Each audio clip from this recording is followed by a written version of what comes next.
정봉주의 정치쇼. 안녕하세요. 시대의 양심 마성의 중독성 대체 불가 정봉주의 정치쇼 정봉주입니다. 자, 지금 이 시간 여러분이 가장 많이 찾으면 실시간 검색어 배우 김주혁 씨 어제 사망했죠. 안타깝습니다. 자, 위안부 기록물 세계 유산 유산 등재 보류 일본이 방해했다네요. 자, 이건 잠시 뒤에 자세히 말씀드리고요. 오늘 송혜교 송중기 결혼합니다. 자, 기아 우승 통산 11번째 4승 1패였었죠. 그리고 안봉근 이자만 문고리 3인방 정호성에 이어서 긴급 체포됐습니다. 이 중에서 봉도사국으로 오늘의 실시간 검색어는 안봉근 이자만 체포. 박근혜 전 대통령과 함께 서울구치소에서 회의하세요. 진짜 레알 광고 듣고 오겠습니다. 정봉주의 정치쇼 1부 들어가 있습니다. 자, 1부 뭐든지 쫙쫙쫙 이해하기 쉽게 풀어주는 원포인트 뉴스 원일이 기자님 자리하셨습니다. 안녕하세요, 원일입니다. 예. 뉴스 뒤에 있는 속사정 뒷이야기 빡빡 긁어가지고 빡빡 긁어서 누룽지를 들어서 자, 샵 1035 짧은 문자 50원 긴 문자 100원 문자 보내주시기 바라겠습니다. 김윤주님 봉도사님 봉모닝 땡큐. 김윤주 씨 윤모닝. 최효숙님 유튜브로 듣다가 오늘 가입했습니다. 자, 보는 라디오 고릴라 앱 다운받으면 고릴라로 보실 수 있고요. Right now 페이스북으로 실시간 뭐 한다 그러죠? 페이스북으로요? 예, 실시간 방송한다. 방송. 중계한다. 네, 방송한다. 방송한다. 자, 근데 첫 번째 기사부터. 네, 아니, 정치 기사예요. 뉴스는 아닌데 예. 저를 슬프게 한 뉴스가 그러니까요. 있었어요. 제가 개인적으로 우리 김주혁 씨 나는 되게 좋아했는데 저도 팬이었었는데. 저도 예, 팬이었어. 공조에도 나오셨잖아요. 공조. 예. 근데 너무 젊은 나이에 안타까운데. 사망 원인은 나왔나요? 아니요, 지금 그것 때문에 제가 지금 그 말씀 좀 드리고 가려고요. 예. 그 그랜저 뒤를 받고 운전석을 뭐 이렇게 가슴을 부여잡고 뭐 괴로워하다가 뭐 급발진을 해서 사고가 나서 이제 유명을 달리한 걸로 이제 막 보도들이 나왔는데 예. 뭐 오늘 밤새 이렇게 보니까 뭐 진술들이 막 바뀌었어요. 첫째, 가슴을 부여잡지 않았다는 거예요. 그 이제 경황이 없어서 그랜저 운전자가 들이받치고 난 다음에 봤더니 그렇게 봤는데 가만히 생각해 보니까 그렇지 않다라고 경찰 진술이 좀 바뀌었어요. 핸들을 감싸잡고 굉장히 괴로워하는 표정이 보였다라고 지금 진술이 바뀌었고요. 들이받친 것도 그랜저 뒤가 아니라 옆쪽 운전석 쪽이었고요. 그래서 지금 이게 정확하게 사고 원인이 사인이 뭔지 그래서 심근경색 아니냐라는 얘기도 병원에서 나왔다고 보도가 됐는데 응급실 의사들 중에 심근경색이라고 말한 의사가 지금 없다는 거예요. 자, 그러니까 그렇게 우리가 단정할 수가 없는 거고요. 예. 그 김주혁 씨가 타고 있던 그 벤츠 SUV가 고급 차량이기 때문에 블랙박스가 없을 리가 없는데 블랙박스가 지금 발견이 안 되고 있어요. 예. 이게 그 압축이 돼서 이게 지금 이거를 분해를 해야 된대요, 차를. 얼마나 충격이 컸는지. 근데 그 G바겐이라고 하는 게 네. G바겐이라고 하는 게 벤츠에서 그 오스트레일리아 호주에서 공식 군용 차량으로 쓰이는 차거든요. 무척 단단한 차인데. 그래서 급발진 의혹이 나왔잖아요. 예. 근데 급발진은 경찰은 아니라고 보는 거예요. 왜냐하면 급발진이라고 의심을 하려면 브레이크 등이 찍혀야 돼요. 브레이크를 등이 들어오잖아요. 예. 빨간불이 있는데 굉음을 내면서 이게 튀쳐나가면은 그게 급발진 이제 의심을 할 수가 그리고 있는데. 이른바 스키도마크라고 하는 게 만들어지죠. 근데 그런 영상이 지금 전혀 없고요. 블랙박스도 지금 발견이 안 되고 있고 평소 건강 상태에 대해서도 지금 잘 알려진 게 없는데 김주혁 씨가 헤비 스모커였대네요. 그 정도만 지금 알려진. 헤비 스모커. 예, 그 정도만 지금 골초. 그렇지만 45살이면 워낙 젊잖아요. 건강하고. 그랬던 사람이 왜 이런 사고로. 예. 안타까운데. 안타깝습니다. 그래서 부검을 안 할 수가 없는 상황이라 부검을 좀 해겠다는 겁니다. 예. 자, 하여튼 고인의 명복을 빕니다. 가족은 없죠.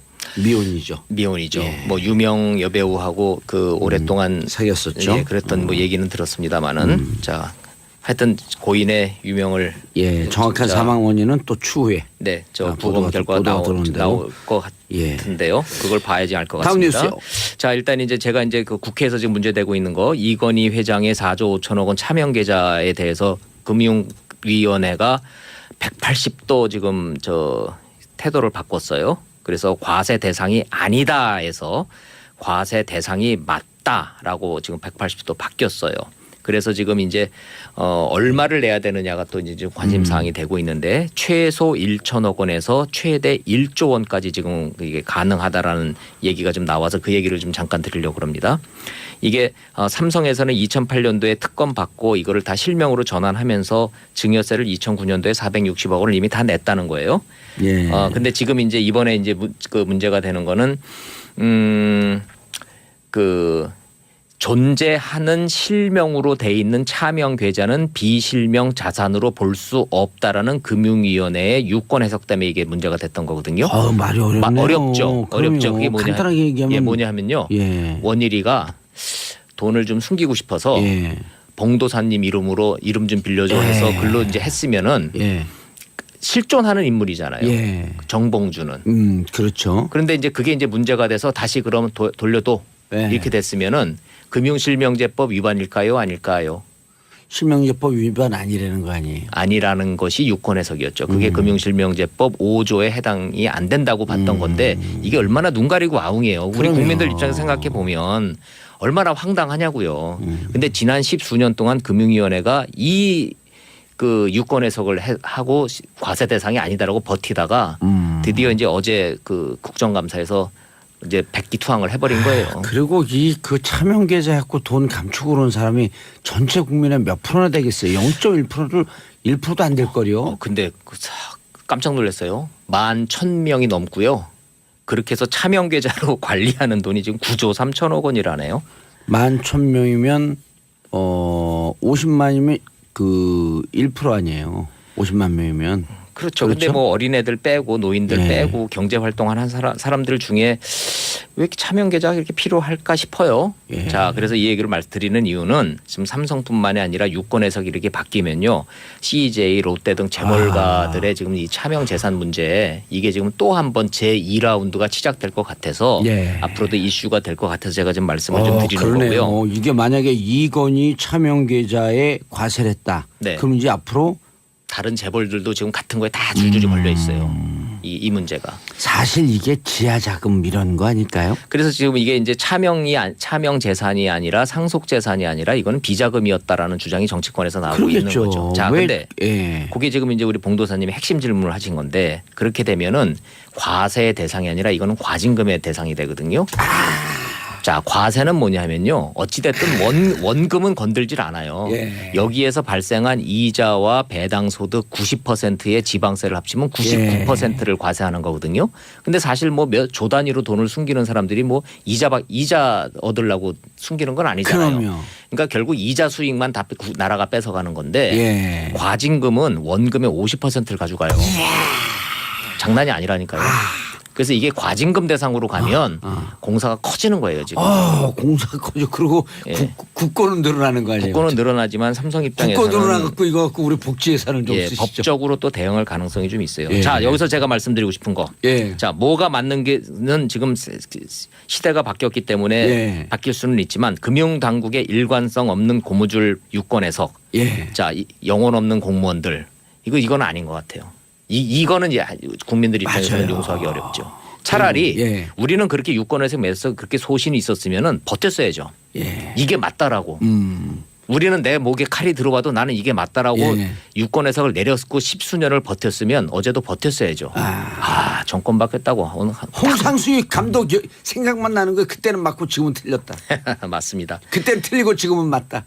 자, 조건이 세 가지가 있어요. 대신 예. 자, 모든 차명 계좌를 다 비실명 자산으로 보는 게 아니고 검찰 조사, 국세청 조사, 금감원 조사 이 국가 기관을 통해서 차명으로 확인되면 이거는 과징금 대상이 될 수도 있다. 네. 그러면 원금의 50% 뺏길 수 있습니다. 조심하십시오. 그러면 4조 5천억이면 와 2조 2,500억. 네, 그래서 지금 국고로 막 네. 국고로 복지 예산. 단순히- 우리 PD도 주고. 그냥 나눠줄 거야 다. 자, 국민 차명 기본소득으로 다 주는 예. 거야 그냥. 근데 그렇게 차명을 운영하시는 분들이 11,000명이 넘고 차명 재산이 지금 9조 3천억 원이나 되는. 아, 왜 우리는 차명이 없지? 뭐 전 있어요. 봉도사님은 좀 비자금 좀 있으시나 모르겠네. 저는 뭐 B자금, A자금, C자금 다 있죠. 뭐. 그런가요? 예.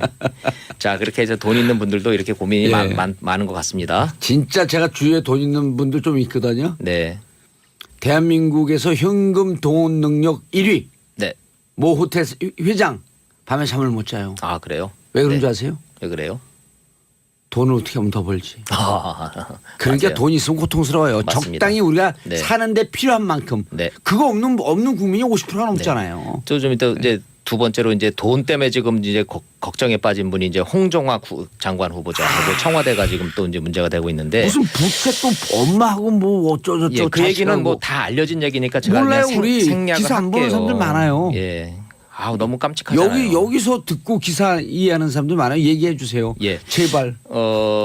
지금 장모님이 예. 그러니까 지금은 중학생인데 초등학교 때 손녀한테 이걸 점프 증여라 그러잖아요. 세대간 조선 예. 증여라 그러는데 그거를 좀 고율 과세를 피하기 위해서 쪼개기 증여를 했다라고 지금 문제가 좀 되고 있는데 손녀한테? 네. 오호. 딸과 손녀한테 그 쪼개기 증여를 해서 절세 정책을 기가 막히게 전문가처럼 해서 전문가한테 컨설팅 받은 거죠. 예, 한 2억에서 3억 정도를 절세를 했다는 거예요. 자, 근데 이제 청와대하고 이제 민주당 입장은 예. 아니 세금을 떼어먹은 것도 아니고 절세를 한 건데 무슨 뭐 청문회 문제가 되겠느냐 정면 돌파하겠다고. 탈세가 아니라 절세다. 네. 그러나 지금 국민 이제 감정을 건드리면 안 되죠. 이미 국민감정법은 좀 건든 것 같고 청와대의 인사 검증 시스템에 대해서 지금 근본적인 의문점이 좀 제기가 되고 있는데 제가 딱 한마디로 정리를 해드릴게요. 그게 뭐라고 좀 돼 있냐면은 이 캠코더 인사랍니다. 캠코더 인사. 그거 뭔지 아세요? 너무 부정적으로 묘사하는 거 아니에요? 기사가 나온 거예요? 아니요. 기사라기보다는 청와대와 지금 여권에서도 이 얘기가 나오는 거예요. 아, 캠프 출신, 네. 코드 맞는 사람, 음. 더불어민주당. 그래서 이걸 캠코더 인상이래요. MB 때는 고소영이었잖아요. 예. 고대 소망교회 영남. 박근혜 정부 때는 수첩 인사였잖아요. 수첩에 들어가 있지 않으면은 사람이 없는 거예요. 지금 홍종학 후보자가요 50번째 후보자래요. 지난번에 낙마한 박성진 후보자가 27번째 후보자래요. 그런데 저희가 이제 어제 그 의원들하고 아니, 그런 무슨 얘기 장관이죠? 홍종환이. 중소기업 벤처부 장관. 아 지난번에 27번째 갖고 박성진인가 예. 그 교수도 낙마했잖아요. 네, 낙마를 했는데 그래서 50번째 고른 후보자가 전 의원이니까 잘 통과했겠지 그러는데 청와대가 그럼 이 재산 문제에 대해서 뭐 정말 몰랐을까 부분에 대해서 지금 이제 언론이 관심을 갖고 들여다보는 거예요. 예. 근데 그렇지 않다라는 거 아닙니까 지금 그거를 지금 저 청와대 그 인사 검증 질문지를 이제 쭉 저희가 한번 검토를 해봤어요. 200문항이요. 예, 그 중에 하나가 뭐냐면 미성년 자녀의 명의로 부동산이 있느냐? 예스. 대답했어요. 예스라고. 가족 간 채권 및 채무 관계가 있냐? 예스. 예. 임대하는 부동산이 있나? 예스. 상속 증여 재산 있나? 예스. 다 있는 거예요, 그러면. 그럼 다 들여다볼 수 있잖아요. 자, 그런데 그 과정에서 중학생 딸이 엄마하고 이거 그 계약서를 맺어가지고 그 이자로 그거를 낸다라고 하는 이런 깜찍한 절세 눈가리가 아웅. 에 대해서 찍찍. 국민들 감정이 그냥 확 건드려져 버렸어요 지금. 청와대가 이걸 어떻게 할 건지에 대해서 지금 고민에 빠져 있는 거예요. 이거 네. 정면 돌파 가능할까요? 아니 근데 이 장관 자리에 박영선 의원 거명되다가 왜 슬그머니 사라졌어요? 아니 그러니까 그 얘기 나오는 거예요. 예. 아니 지금 더불어민주당에 원장이 지금 근데 끝났어요. 예 인사하세요. 적절한 의원들 많은데 예. 얼른 인사하세요. 근데 저기서 너무 이제 인사하세요. 끝났다니까 왜 이렇게. 감사합니다. 예. 또 다음 시간에 자, 뵐게요. 저는 광고 듣고 2부 순서 언니 뉴스로 돌아오겠습니다. 채널 고정하소서.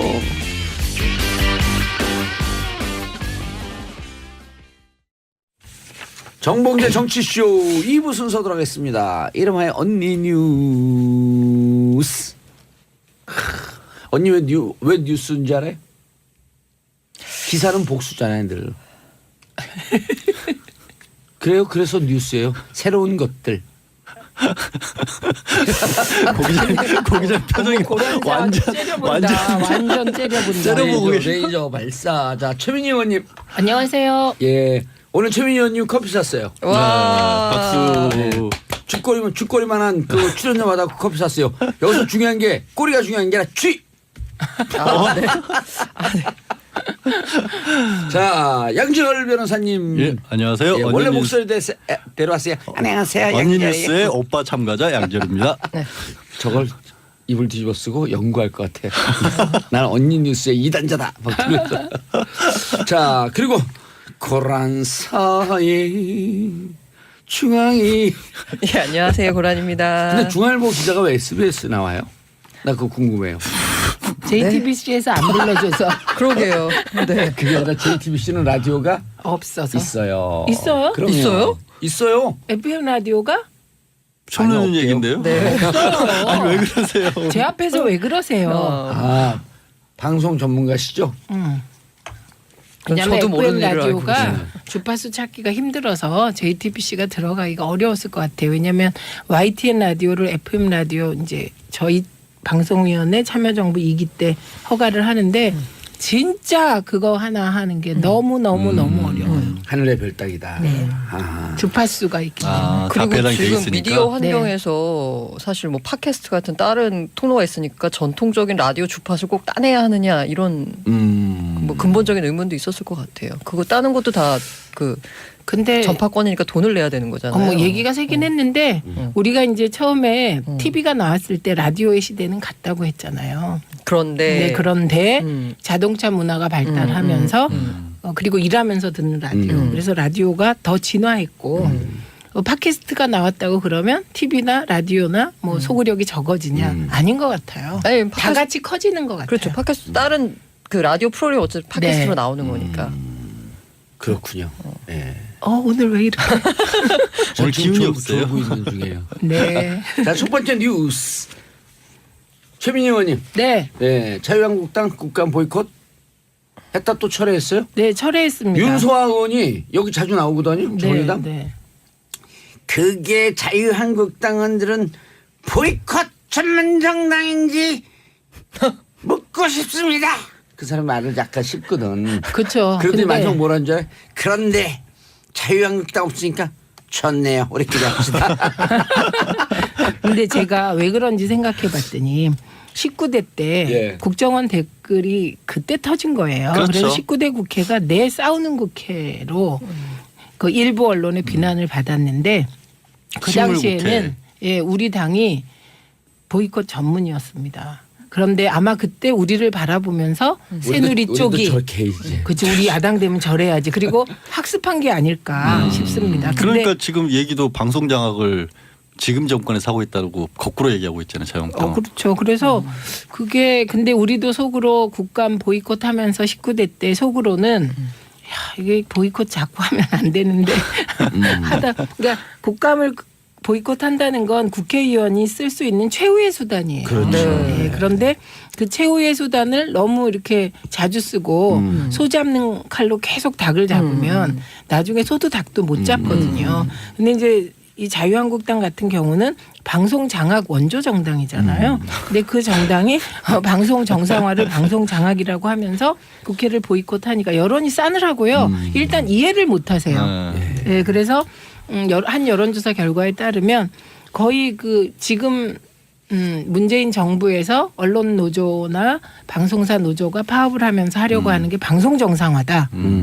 그리고 방통위가 박문진 이사 2명 결혼 보충한 것은 정상화 과정이다. 이렇게 보시는 분들이 한 56% 7% 되고요. 60%가 조금 안 조금 되더라고요. 안 돼요. 네, 근데 지금 적폐청산에 찬성하는 분들보다 좀 낮은 게 저는 의아했어요. 그게 왜 그러냐면 예. 과거에도 우리가 4대 개혁 입법 그래서 예. 17대 국회 때 해보면 언론 개혁이나 방송 개혁이나 정상화가 어려운 주제인 겁니다. 아, 일반 사람들이 일반 보기에. 사람들이 예. 보기에는 뭐지? 이렇게 되는 주제여서 이제 그들만의 리그로 볼 수도 있고. 네. 그래서 요게 흔들기가 쉬운 주제이긴 해요. 그래서 지금 문재인 대통령 지지율이 여전히 67% 70% 되는데 그리고 뭐 다른 적폐청산은 뭐 80%까지 찬성하는 것도 있는데 요 부분 56% 7%거든요. 근데 방송 장악이라고 하는 건 25% 6%밖에 안 되니까요. 두 배가 찬성하고 계신 거죠. 국민들이 관심이 없을 것 같아요. 네. 국민들의 그 그쵸? 뭐냐면 지금 자유한국당이나 아니면 다른 기존 정부 여당이나 앞으로의 정권들도 조금 방송 장악, 언론 장악에 대해서 달리 생각했으면 좋겠는 게 그때 10년 전 MB가 방송 장악을 한창 했을 때랑 지금이랑 매체 환경이 엄청 달라졌잖아요. 아까 고란 기자 지적한 것처럼 지금 뭐 팟캐스트, 라디오, 뭐 TV 같은 경우도 종편부터 시작해서 케이블도 굉장히 많고 위성까지 많아져서 예전처럼 방송국 한두 개를 장악한다고 언론 장악이 안 되거든요. 네, 당연하죠. 그러니까 이제 좀 포기했으면 좋겠어요, 빨리. 예. 그리고 2008년에는 종편까지 만들어서 그러니까. 우리가요 이렇게 방송 결정론에 빠지신 분들이 일부 계신데 그렇지 않거든요. 왜냐하면 만약에 방송 결정론이라면 촛불 없어야 되는 거죠. 예. 근데 영향력이 분산되는 것 같아요. 저는 뭐 종사자로서 슬픈 게 물론 제가 그 해당 방송사에 일하는 사람은 아니지만 파업을 한다 그래도 파업을 한다는 사실조차 모르고 야 뭐 거기에 제일 아픈 아예 얘기예요. 관심이 없는 거예요. 거기 바뀐다고 뭐 달라지는 게 있냐? 어차피 안 보는데. 근데 그게 문제인 라고 거죠. 말하니까 MBC나 너무 슬퍼요. KBS 같은 경우 시청률이 확 떨어진 이유가 파업을 해도 사람들이 불편함을 못 느낄 정도로 떠나버린 분들이 많다는 얘기거든요. 네. 그러니까 지금 뭔가 문제가 있다는 얘기죠, 분명히. 그래서 여전히 이게 KBS 9 뉴스 시청률이 20%대가 나오거든요. 그러니까 그게 시골에서는 5, 틀고 60대, 계세요. 예, 네. 5, 60대 그 고령층으로 갈수록 KBS 뉴스의 영향력은 큽니다. 예. 근데 나머지 대부분의 프로그램은 그냥 뭐 안 봐도 그만이다 이렇게 생각을 근데 하시고. 방송 얘기는 우리가 퀘스천 2인데. 왜 거기까지 갔죠? 그러니까 그러니까요. 보이콧 얘기를 하다가 근데 네. 어제 저는 보이콧 뭐 그게 다 연결되는 거니까. 근데 왜 왔어? 왜 나갔다 왜 왔는데 그 얘기를 하니까 왜 엄한 방송 했는데 얘기만 해요. 핵심은 예. 제가 안 왜 보고 나- 오빠가 그랬어요. 왜 나갔어? 막 이러는 거 아, 자, 같아. 왜 나갔어? 예, 왜 나갔어. 나갔냐면 그다음 왜 들어왔어요? 얻은 예. 게 있나 이런 거예요. 예, 첫째 그 방송문화진흥회 MBC의 예. 사장을 뽑는 방송문화진흥회 박문진. 예, 박문진 이사 2명이 결혼이 생겼습니다. 예. 이게 구여권 그러니까 지금 자유한국당 쪽 성향의 분들이세요. 그런데 방통위가 결혼이 생기니까 바로 2명을 보충했습니다. 방송통신위원회가. 위원회에서 그 지명할 수가 있는 거 아니에요? 임명할 수 있는 거 본래 아니에요? 방송통신위원회가 임명하는 박문진 거죠? 이사를 임명하는 아, 겁니다. 예. 그래서 2명을 임명해 버렸어요. 그런데 예. 자유한국당은 결혼된 2명이 과거에 우리가 추천한 사람이니까 결혼 자리를 자유한국당이 추천하겠다라는 궤변을 하다가 그게 받아들여지지 않자 방송 장악이다 그러면서 아. 국회를 뛰쳐나가셨는데 원래 관행은 여권 6명, 야권 3명 네. 이렇게 임명하는 건데 과거 여권 자유한국당 경향성 있는 두 분이 그만두니 네. 이 그만둔 자리는 통상 우리가 관행으로 쫓던 현재 여권. 예, 현재 여권이 임명하는 거다. 네. 그러면은 근데 이제 자유한국당은 무슨 얘기냐? 우리가 우리 그 몫이었기 사람- 때문에 그렇지, 과거에. 우리가 임명해야 된다. 그러면 간단하네요. 네. 총권 잡으면 되잖아. 그렇죠. 그러니까 아직도 총권 안 잡았잖아요. 아직. 그래서 일부 그 박정희 대통령 그 탄신 기념일에 뭐 어쨌든 기념일에 그 일부 여당 의원들이 가서 16 대요? 예, 박근혜 12.16. 네, 박근혜 11.16 8년인가? 예, 그 일부 여당 의원들이 네. 박근혜 정부의 뭐 지금 박근혜 정부가 잘하고 있고 박근혜 예. 정부가 성공하길 바란다 이런 메시지를 내보냈다고 예. 그래서 그게 문제가 됐거든요. 그것처럼 아직도 과거의 동굴에서 못 나오신 거죠. 그러다 보니 저게 무슨 소린가 국민들이 좀 의아해 하시잖아요. 예. 그러니까 그 자유한국당 국회의원들이 똘똘 뭉쳐서 피켓 들고 이런 건 했는데 국민적 호응이 별로 없었던 네. 거예요. 10월 26일 날 저 이렇게 맞을 뻔했잖아요. 유석춘 아. 맞았잖아요. 가서. 유효해. 아니, 그건 유해는 10월 26일 날은 10월 26일 날은 유석춘. 네, 비상대책위원장. 그러니까 거기 12.16 38주기 때 가고 네. 이렇게 맞았어요. 실제로. 깜짝 놀랐어요 지금.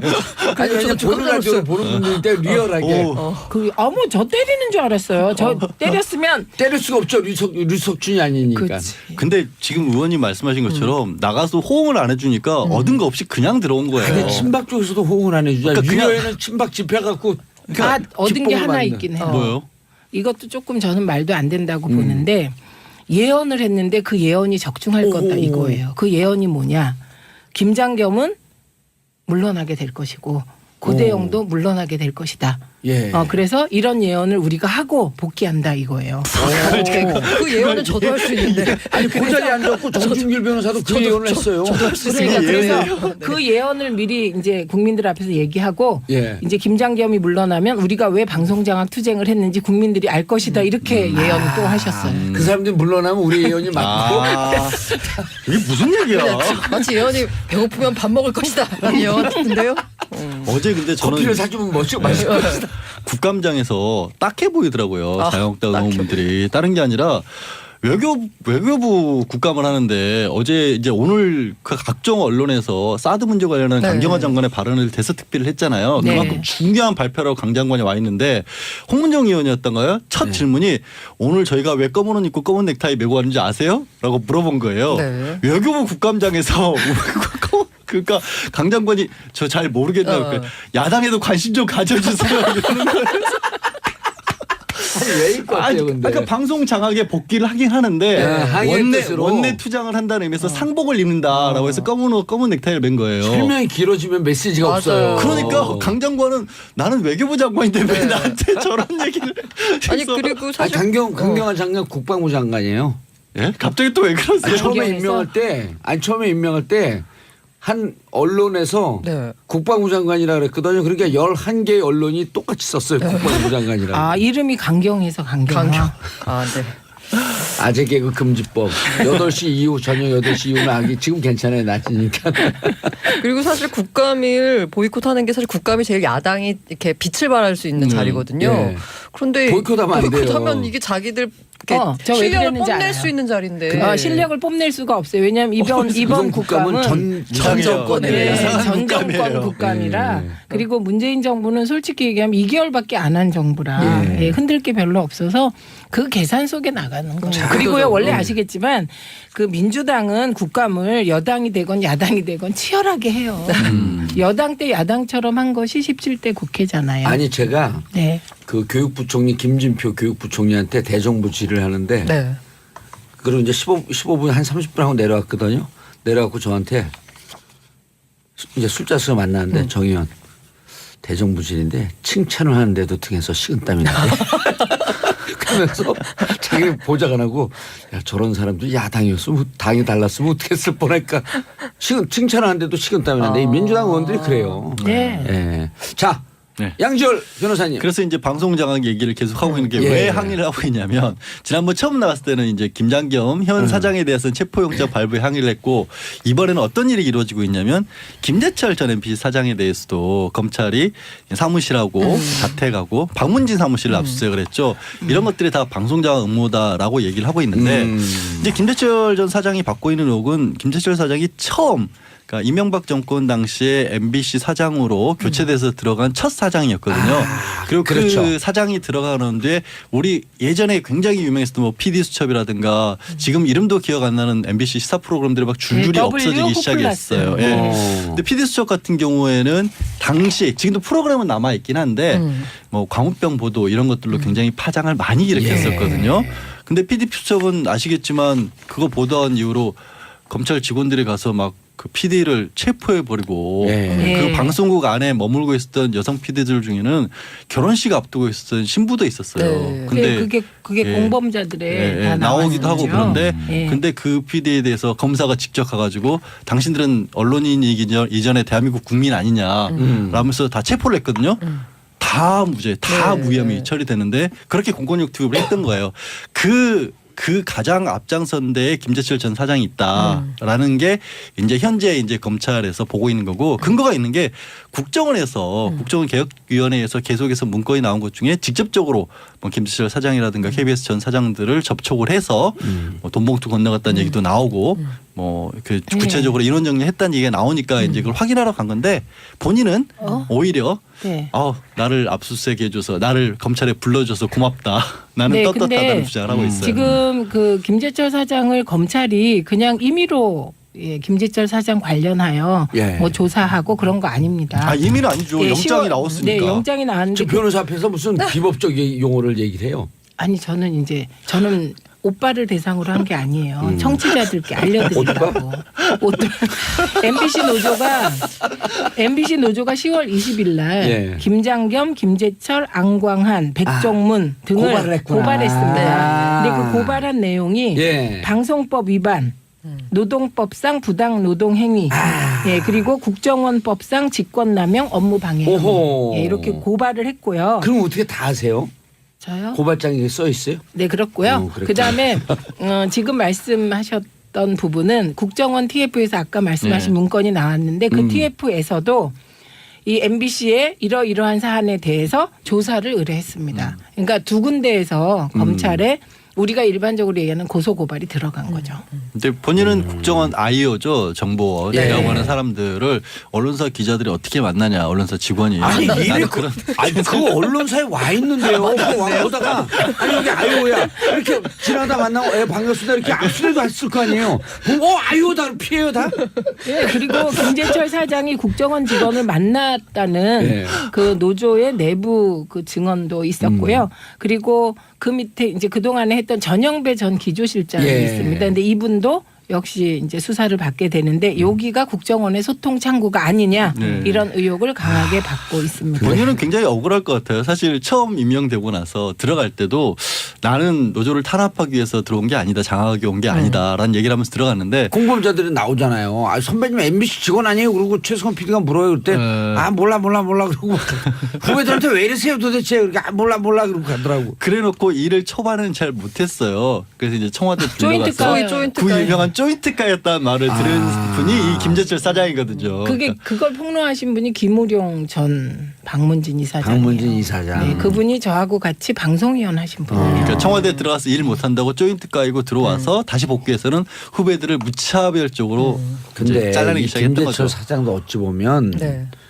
MBC 출신 아니에요. 네. 지금 네. 그렇죠. 쭉 올라가고 막상 어디에 오다가 없으면요. 그렇게 잔혹하게 못해요. 맨날 다 이렇게 후배들인데요. 아니 예를 들어 네. 맨날 우리 같이 방송을 하다가 네. 벼랑간에 그 양언니가 양언니가 나쁜 나라의 위원장이 딱 돼요. 그럼 딱 들어왔고 니네 가만 안 둘 거야. 그러다가 우리가 메롱 그 우리는 못 건드리네. 못 건드리는데 아니 우리 근데 어느 날 조인트를 맞고 왔고 너 위원장 뺐을 거야. 그럼 들어왔고 우리를 막 감옥에 넣는 그런 형국이에요. 그렇죠. 네. 그래서 그 김재철 우리가 사장 메롱 한번 해줄게. 비유가 너무 아니 비유가 적절하십니다. 너무 적절해요. 비유가 너무 적절하십니다. 예, 김재철 전 사장도 초기에 잘 못해서 조인트 까였고요. 그다음에 네. 아까 말씀하신 뭐 김미화를 하차시키고 뭐 어쩌고 저쩌고 이렇게 쭉 한 거가 결국은 2011년에 이루어지게 되는 거예요. 그러니까 아니 김재철 사장이 딱 대고 벼랑 하나 갖고 국장도 야 너 다른 데로 전보 발령했어. 그럼 후배가 선배님 농담하지 마세요. 그럼 가만히 있다. 농담이었어. 그리고 쑥 나가고 그랬던 거거든요.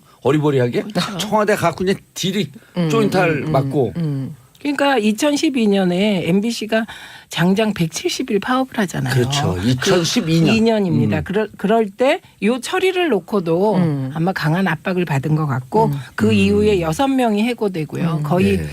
200명 가까이가 부당 전보를 당하는 일이 발생하게 되죠. 요게 노동법 부당 노동 행위 관련해요 고발된 예. 내용입니다. 자, 양 변호사인데 압수수색을 했다는 것. 네. 무슨 의미죠? 압수수색을 했다는 것은 법원이 보기에도 예. 실제로 국정원 직원과 접촉이 있었다거나 아니면 혐의에 국정원의 강력한 신뢰성이 있는 거죠. 그 소명 자료 정도까지 나온 거죠. 아무 근거 없이 그때 상황만으로 한 게 아니라 네. 증거가 이미 있다라는 얘기예요. 검찰이 법원에 압수수색 네, 영장을 그렇습니다. 청구할 때 이유를 대잖아요. 네, 왜냐하면 지금 휴대전화라든가 본인이 썼던 사용했던 컴퓨터라든가 아니면 집에 있는 서류 같은 것들도 다 뒤져보고 하는 건데 개인에게는 굉장한 어떤 사생활 침해가 될 수 있잖아요. 그거를 그냥 야 저거 이상해 하면서 법원이 내주지 않거든요. 그렇죠. 네, 정권 바뀌었다고 법원이 그러나요? 요즘 걸핏하다 보면 영장 기각하고 오히려 그래서 오민석. 아니 또 직접 그렇게까지 하실 필요는 또 아니 없어요. 영적 기각한 사람을 예. 실명을 거명하는 거예요. 네, 알겠습니다. 추명호 예. 국장부 했고요. 그다음에 누구죠? 추? 예. 추선이요? 박사모. 저 추선이. 추선이. 예. 양추. 우병우. 예. 아니 이 아까 말씀하신 대로 그 김재철 사장부터 어쩌면 MBC의 비극이 시작됐다라고 볼 수 그렇죠. 있는데요. 예. 제가 현장에서 느끼는 건 아까 2012년에 170일 파업이요. 네. 그리고 나서 MBC가 한 일이 100여 명을 부당정보 발령을 내리고 한 일이 시용 기자라고 네. 외부에서 예. 기자 인력을 수혈을 했는데 지금 현재 문제는 뭐냐면 고랑 기자님 메롱 광고 듣고 들어가야 돼. 광고 듣고 2부 오겠습니다. 3부. 고랑 기자님 그래서 네. 문제는 그 앞에 문제는 앞에가 뭐였었죠? 네. 이게 그 위에 사장이나 뭐 보도국장이 바뀌어도 문제는 지금 뿌리 깊은 노노 갈등 이거 해결하는 게 만만치 않다는 거죠. 네. 근데 그 노노 갈등은요. 애초 김재철 사장이 노조를 약화시키기 위해서 시영 기자를 들임으로써 해직 기자나 부당 전보된 그 기자나 PD의 자리를 채워서 노노 갈등을 유도한 정말 악랄한 전략이었습니다. 그 제가 그 얼마 전에 거기 뭐 본인은 시용이 아니다라고 주장하는데 어쨌든 2014년에 경력으로 들어간 그 기자랑 시용. 같이 밥을 먹었는데 경력입니다. 시용이 아니라고 주장합니다. 시용은 2012년 파업 이후에 들어간 기자들 예. 말하는 거고요. 어쨌든 근데 이 친구가 몇 이런 얘기를 년도에 하더라고요. 들어왔어요, 그거는? 2014년에 들어갔는데요. 그럼 시용 맞네. 2012년 이 파업 이후니까. 네, 그때 파업이 종료된 상황에서 들어왔는데 아무튼 중요한 건 이 친구 그건 말이 가족은 아니시죠? 아닙니다. 네. 인상적인 건 처음에는 예. 1년 동안 자기를 선배라고 부르지도 않는 후배 지나가면서 자기에게 18을 들으라는 듯이 하는 후배를 보면서 그 해당 개인이 미웠대요.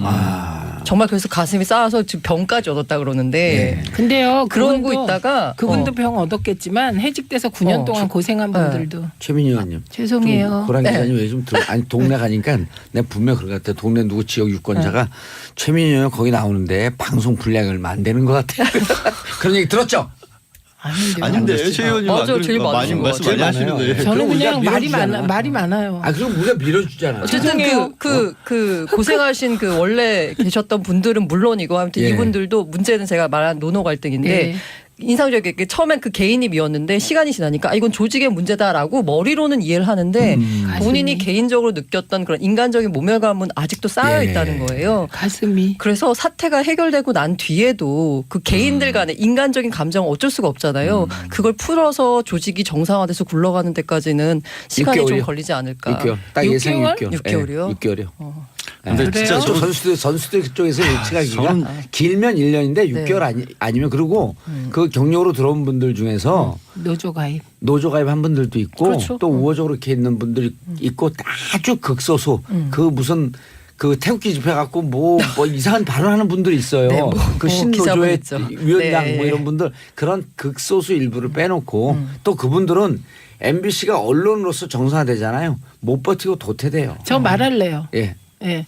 근데 나는 아, 이거 손 들고 얘기해야 되는 아니, 거예요? 나는 기록이 있어요. 진행자 중에 제일 말이 많은 진행자. 맞아. 예. 그래서요, 나 행복해. 이게 그 이명박근혜 정부가 방송 장악을 하면서 되게 이제 노조를 탄압하는 몇 가지 방법이 있습니다. 이게 군부 권위주의 정권 시절에는 인신 물리적 탄압을 했었잖아요. 그게 불가능해지면서 예. 뭐 손배 폭탄이 한때 등장했었고요. 네. 그렇죠. 이게 김재철에 의해서 노노 갈등을 일으키기 위해서 시용 기자를 도입한 거는 이건 방송사 최초입니다. 시용이. 그러니까 이런 악랄한 그 정말 악랄한 경영진인 거고요. 인간과 인간을 맞아요. 갈등시키려고. 그렇죠. 맞아요. 그래서 그리고 이제 지난 9년간 해직 기자들, 해직 방송인들이 그 당한 그 예. 고통을 생각하면 정말 끔찍하죠. 그렇지만 개인적인 아픔에 대해서는 누구든 위로드립니다. 그렇죠. 그리고 김장겸 사장하고 빨리 상층부의 이 구조가 빨리 바뀌는 게. 경영 구조 빨리 하고 그 내부에서 이런 갈등 이런 걸 좀 결국 국민의 방송으로 돌려줘야 될 거 아니에요. 네. 정말 네. 정말 훌륭한 MBC 뉴스 보고 싶어요. 옛날에 MBC 찾아보는 뉴스가 갑자기. 찾아보는 예? 뉴스. SBS 뉴스 하시면서 아니 KBS 정말 그 좋은 뉴스 듣고 싶어요. 그럼 저는 이제 그거를 좋은 방송하면 우리는 SBS지만 저는 방송을 이걸 안 할 거예요 이제 그러면은. 예? 아니 폭탄 3시간으로 늘리려고. 그러면 2시간을 안 하고 3시간으로. 저는요 김강진 의원이 이 자리를 호시 침침 노리고 있다는 정보를 드립니다. 근데 절대 안 돼. 왜냐면 김강진 의원은 흥분되면은 꺼시기 저쪽 그쪽 표현이 나와서. 자, 고랑 기자님 네. 네이버에서 MB 아들 이시영 씨가 사라졌다? 뿅? 이 뉴스를 보신 청취자분들 계실지 모르겠는데 지금 안드로메다 당장 군단으로 가입했어요? 지금 당장 한번 가입을 한다. 검색을 한번 해보세요. 예, 지금 다시 해보세요. 지금 다시 될 자, 거예요. 지금 다시 돼요? 아니 어제까지만 해도 안 됐는데요. 그래요? 아직 안 됐나? 아직 안 자, 우리 됐어요. 방송 듣는 여러분 지금 자, 이시형 자 네이버에서 야, 네이버 이시형 들어가서 네이버 다른 데 가지고 네이버입니다. 네이버에서 이시형 어? 나이 드신 얼굴이 뜨는데. 다른 분이죠? 그러니까요. 아직 안 근데 됐나 한번 보네. 아직 안 됐습니다. 다음에서 한번 검색해 보세요. 다음 말고 일단 네이버를 하시고. 일단 네이버는 네이버에서 지금 없고요. MB의 아들 이시영 씨를 검색해 보세요. 안 나옵니다. 다음은 볼게요. 다음은 다음에 하면 안 될까? 나와요. 참고로. 예. 그래서 제가 정리를 하겠습니다. 예. 자 네이버 지금 우리나라의 검색 포탈이 두 가지가 있는데 저기다 또 하나 더 붙이자면 이시영 첫 조인스 번째. 인물 정보라고 해서 중앙일보가 예전에 인물 정보 사업을 했을 때 그때 DB를 구축한 게 상당히 많거든요. 깨알 같은 회사 자랑하지 말고. 그지 치자면 이제 세 개가 있는데 제가 그래서 세 개를 한번 다 해봤습니다. 예. 첫 번째 이제 이명박 딱 넣었더니 네이버는 배우자 김윤옥. 그 외에는 아무도 안 나옵니다. 아들이 없어. 아들이 없어. 아들이 없어요? 뭘 모르겠어요. 없어요. 홍길동이야. 그래서 아들이라고 부르지 못하고. 그러면 이거는 대통령은 배우자만 나오나 궁금해가지고 노무현 딱 쳐봤습니다. 그랬더니 배우자 권양숙, 아들 노건호, 딸 노정현, 형 노건평 이게 다 나옵니다. 네. 그리고 형 노건평은 색깔이 살짝 달라요. 이걸 클릭하면 이 사람의 정보도 검색할 수가 있습니다. 이게 네이버 문제다 진짜 네. 이렇게 되면. 그리고 이제 네이버에서 또 이시형을 써봤습니다. 그랬더니 정신과 의사 좀 많이 아마 네, 보셨을 대학 거예요. 교수가 나와요. 네. 그분 예. 등 3명이 검색이 되고요. 말씀드린 대로 노건호는 치면은 안 나옵니다. 무슨 작곡가가 나오던데요. 뭐 동명인 작곡가. 아무튼 아니 그분은 아니고요. 이시영 이게 방송 듣는 분들 이시영 검색을 하면서 박영민님 헐 진짜 안 나오네요. 최경록님 의사 대학 교수 이름이 나옵니다. 이시영. 이시영 박사님 유명하신 분이에요. 예, 예. 유명하신 분 아니에요. 유명하신 분이죠. 예. 아니, 그래도 이분이- 다음에는 이시영, 이명박 대통령 아들이 일로 나와요. 당연히 아, 나오죠. 이시형. 네. 말씀드린 대로 다음을 또 검색을 해봤습니다. 예. 근데 다음은 배우자 김윤옥, 아들 이시영. 이 색깔이 좀 달라요. 그래서 누르면 검색이 가능하게 나옵니다. 딸 이주연, 딸 이승연, 딸 이수연. 이 아들 가족 관계가 다 나옵니다. 예. 그 노무현을 쳐봤습니다. 그랬더니 배우자 권양숙, 아들 노건호, 딸 노정현, 형 노건평. 역시 형 노건평도 검색 가능하게 돼 있고요. 그리고 또 이시형을 쳐봤더니 다음에서는 아들 이름을 삭제해달라고 요청한 거예요? 그러면 MB가? 예, MB가 네이버에만 요청했다고 아, 알려져 있죠. 이게 그래서 예. 예. 이렇게 이제 이 사실을 사실 이렇게 어디서 보도했죠 처음에? 아무튼 이게 보도가 나간 다음에 네티즌들이 의혹을 제기한 겁니다. 야, 이 다스 이시영 거, 뭐 이명박이 아들한테 물려준다. 게다가 이제 다스의 그 중국 법인장으로 이시영이 갔다라는 게 알려지면서 예. 이걸 좀 감추려고 그렇게 한 거 아니냐 네티즌들이 의혹을 제기하면서 아이러니하게도 이시영, 이명박의 이름이 검색어 상위권에 1, 2위로 오릅니다. 근데 또 아이러니- 재미있는 거는 의도한 게 아닌데. 그 뉴스가 나오기 전에 이미 없었다는 건데요.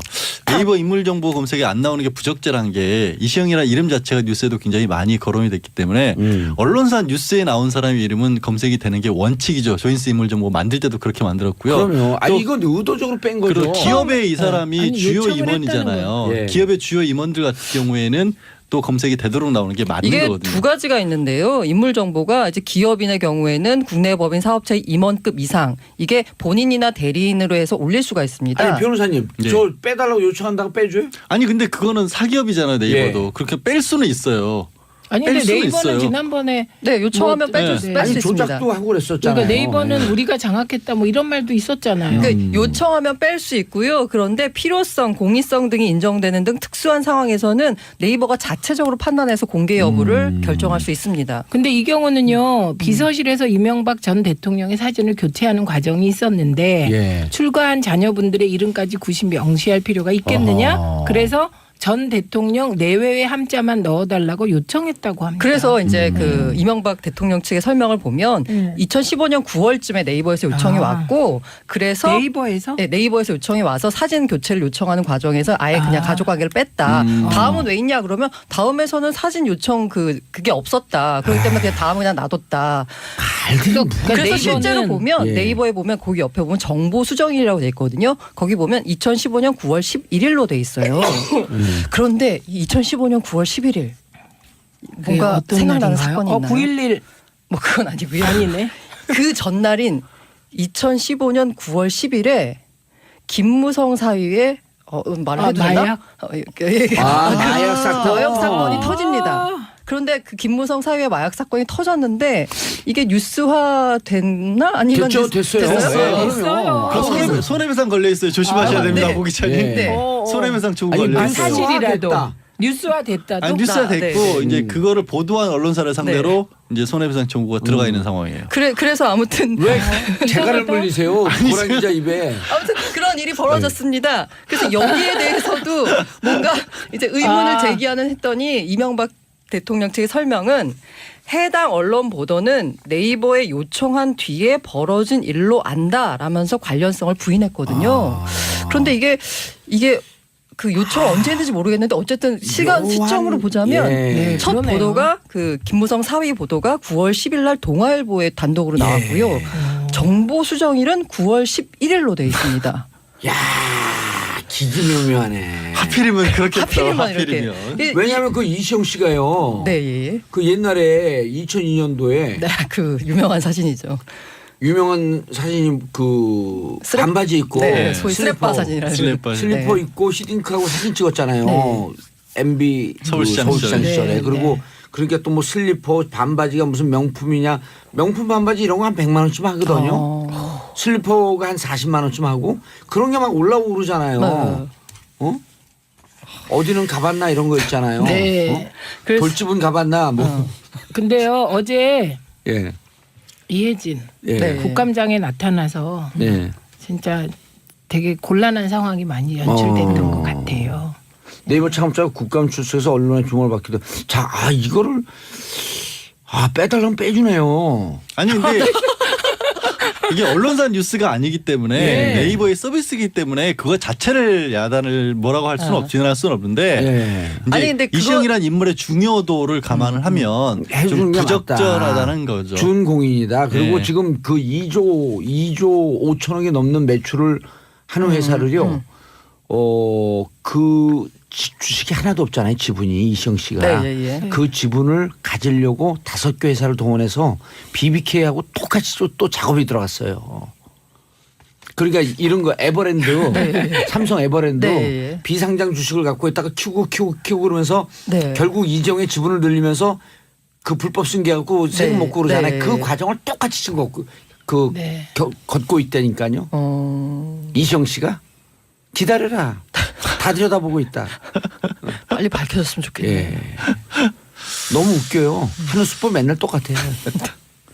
이번엔 뭐 계좌까지 다 나오고 있으니까 예. 쉽게 안 끝날 비자금, 것 같긴 해요. 네. 비자금 계좌가 다스 네. 비자금 계좌가 다 나왔잖아요. 그렇죠. 언론에서. 네이버가 네. 사실 이렇게 말이 많은데 그 이혜진 창업자 이분은 그 은둔의 경영자 이런 평소에는 분으로 안 부르는데 안 나타나시죠. 나타나죠. 언론도 안 나오고 누구요? 이혜진 이혜진. 창업자. 예, 예신. 예. 근데 왜 나왔냐? 이거는 그 지난주에 저희가 말씀드린 그 네이버 뉴스 배치 조작 이게 터져서 이게 어쩔 수 없는 상황이 됐기 때문에 나온 게 거기에 아닐까 더해서 싶어요. 이제 네이버가 기업 집산으로 지정이 돼서 예. 사실상 공정이, 대기업으로 예. 분류됐고 그 대기업의 총수로 자격이 나온 거죠. 알겠습니다. 양 변호사님 이영학 딸 결국 구속됐다. 네, 그렇습니다. 여중생 딸이었는데 자기 친구를 아버지가 살해하는 과정에서 예.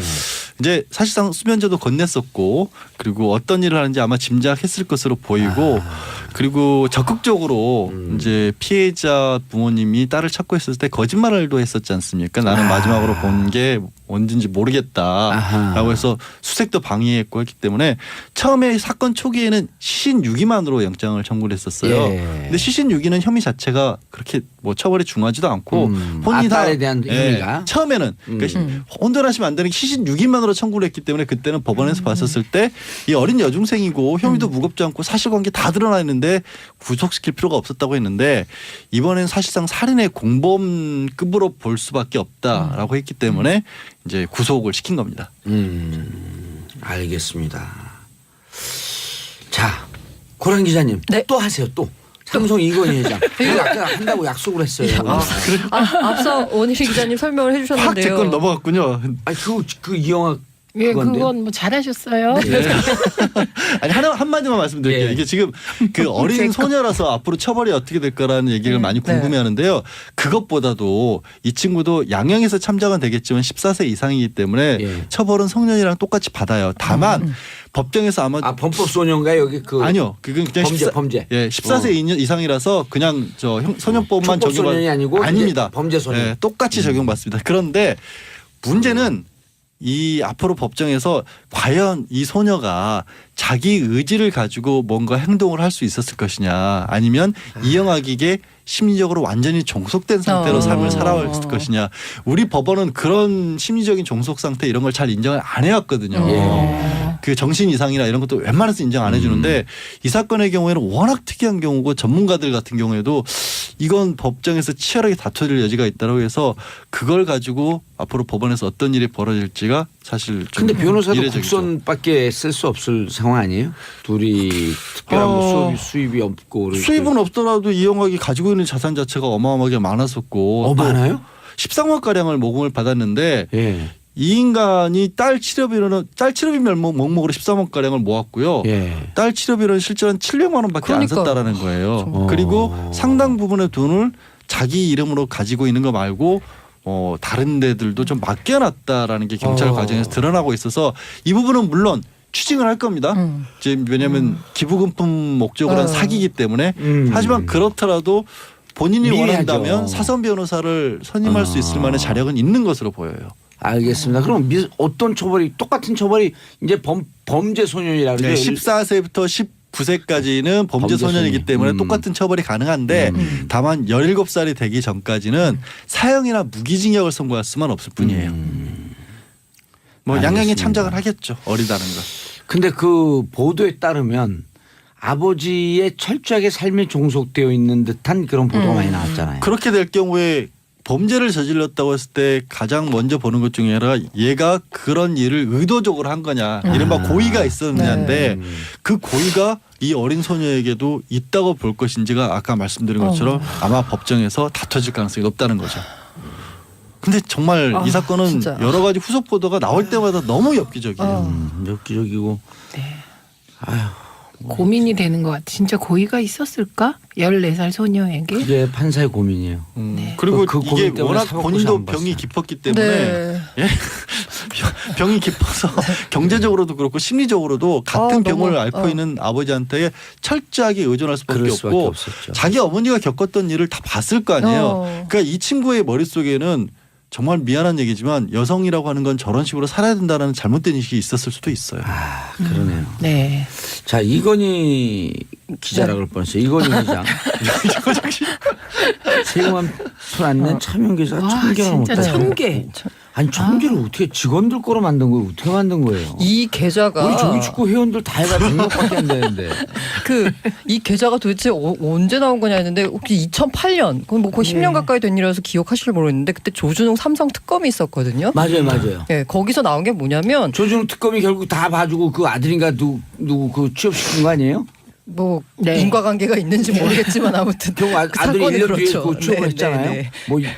네. 그래서 그때 밝혀진 게 뭐냐면 486명의 명의로 된 1199개 차명 계좌에 약 4조 5천억 원 상당의 차명 재산이 있다라고 밝혔어요. 근데 그럼 이걸 그 뭐냐 그랬더니 이 성격은 이병철 회장이 물려준 거다. 그리고 했고 그다음에 이거에 대해서 뭐 세금을 물리거나 하진 않았고 삼성 측은 이걸 사회에 환원하겠다라고 약속했어요. 그리고 나서 수면 밑으로 가라앉았다고 생각하고 있었는데 이번에 다시 터진 거거든요. 근데 알고 봤더니 2009년에 이걸 삼성이 돈을 찾아갑니다. 4조 4천억 원 정도를. 이제 찾아가죠. 근데 이게 이제 문제는 뭐냐면 분명히 아까 차명 계좌라고 말씀드렸잖아요. 근데 4조 4천억 원을 그 당시에 이제 4조 5천억이에요? 4조 4천억이에요. 4조 5천억 원 있었고 찾아간 돈이 약 4조 4천억 원 정도입니다. 그때 이자 배당 소득에 대해 종합소득세 최고 세율 38%를 적용받아 464억 원의 세금을 냅니다. 근데 이거는 뭐냐면 그러니까 정상적으로 내가 예금을 했어도 내가 이렇게 소득이 많으면 종합소득세 최고 세율이 38%거든요. 여기 주민세까지 포함하면 41.8%의 세율을 내는 겁니다. 그러니까 그냥 정상적인 세금을 낸 거거든요. 그리고 찾아갔어요. 근데 이게 분명히 아까 말씀드린 차명 계좌라고 했잖아요. 예.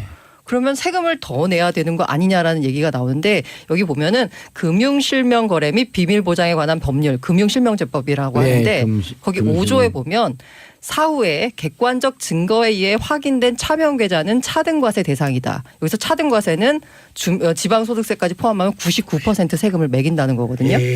근데 삼성의 경우에는 38%만 냈어요. 아니 근데 그거는 그 원금의 정체는 뒤로 하고 네, 뒤로 일단 이자, 이거만 보자. 배당 소득만 그런 자, 거예요. 자, 일단 여기서 이제 보자는 게 일단 원금은 다 제끼고 금융실명제법에 따라서 차명계좌 요 문제된 부분만 해서 세금을 어떻게 매기냐를 보자는 거예요. 삼성은 그냥 차명계좌임에도 불구하고 그냥 정상적으로 38% 소득만 냈어요.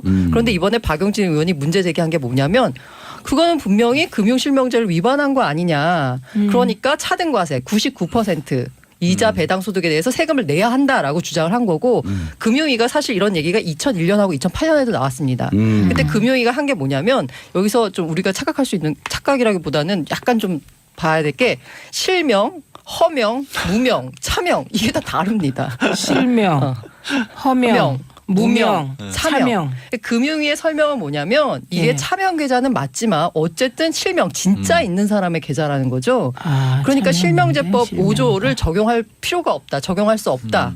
적용하지 않는다라고 해서 무슨 얘기예요 그게? 금융실명제 그럼 이제까지 순 허당이었었다는 얘기 아니야? 아니 근데 입장을 바꿨잖아요, 그죠? 네, 이번에. 그렇게 이제 말을 했다가 해왔습니다. 입장을 했다가 바꾸죠. 이번에 그러면 괜히 화를 낸 거예요? 그렇죠. 아니요, 화를 그러니까 내지만 과거에 대해서 과거에 화내야죠. 잘못했다는 예. 거예요. 왜 다 나를 응원하지?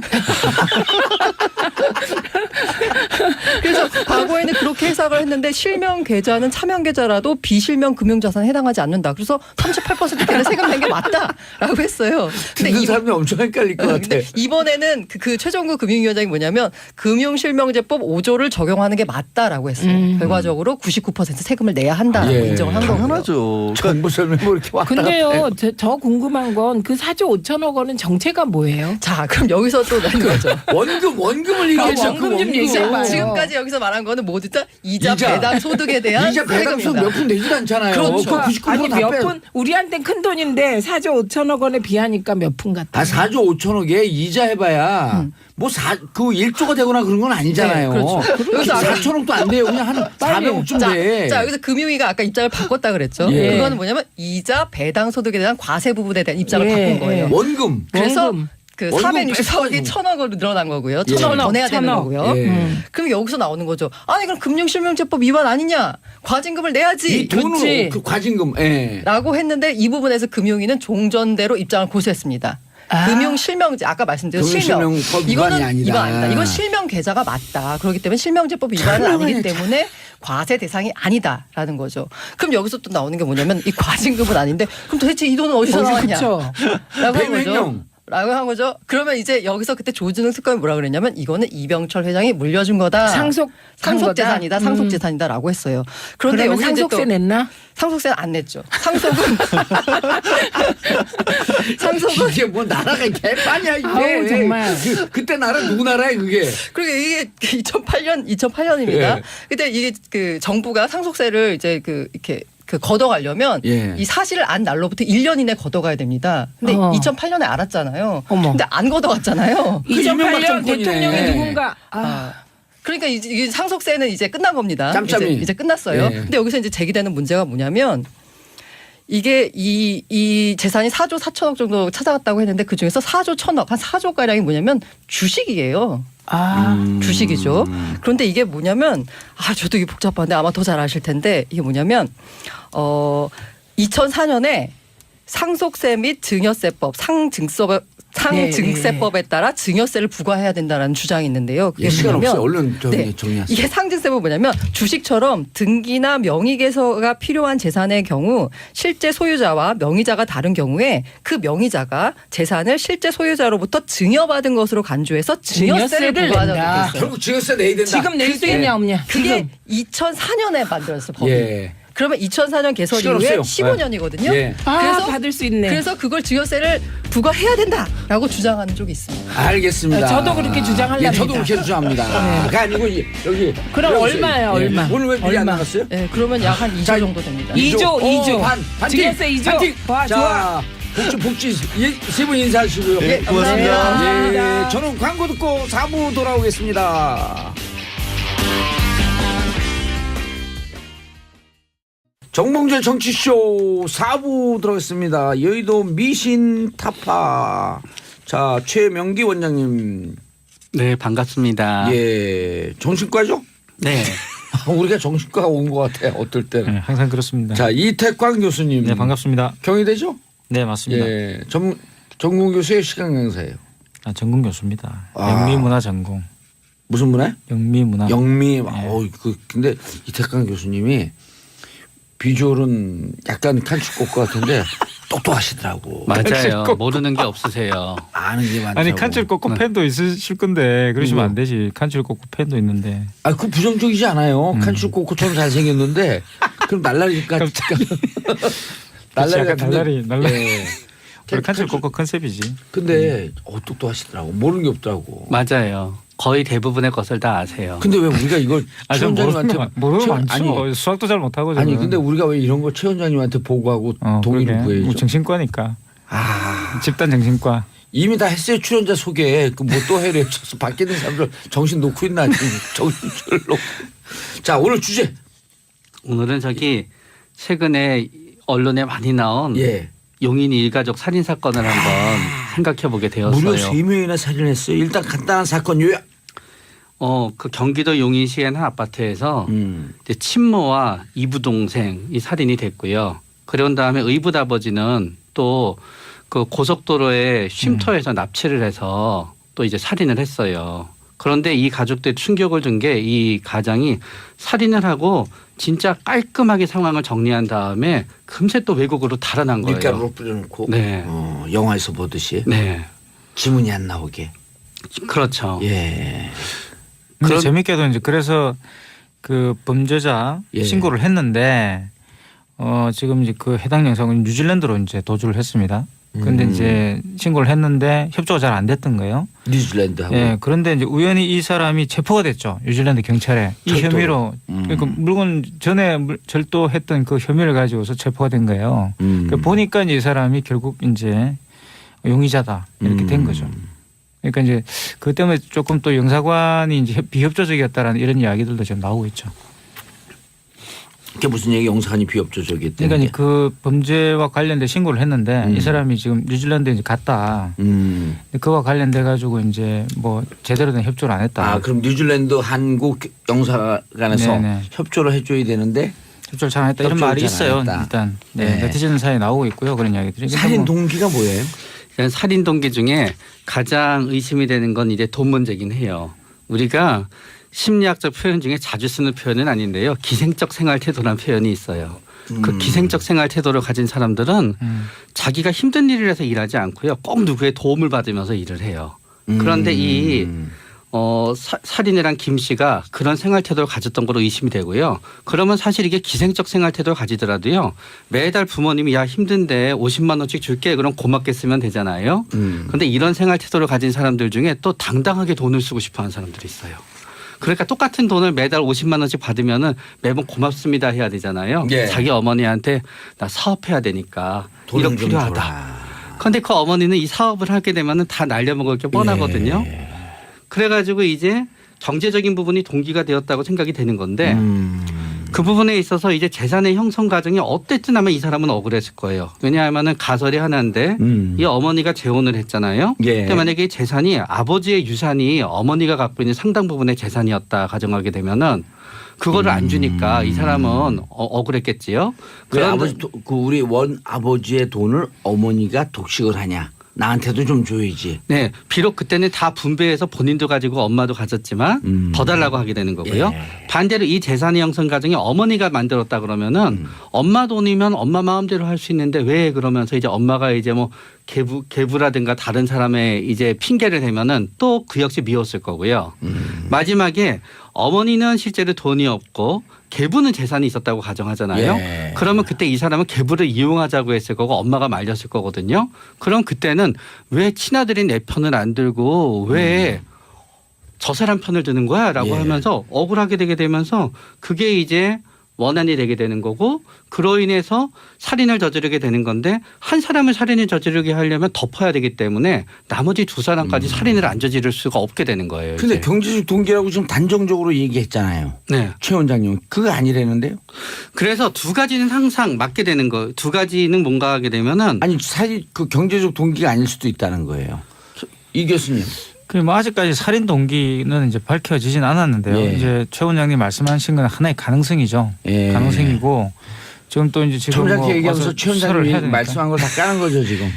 뭐 일단 가능성이죠. 그러니까 보통 이제 사실 그 객관적 정황이 이 사람이 이제 이른바 캥거루족이잖아요. 그러니까 뚜렷한 수입도 없고 캥거루족이라래요. 캥거루 보통 캥거루족이라고 아, 하는데 엄마 뱃속에.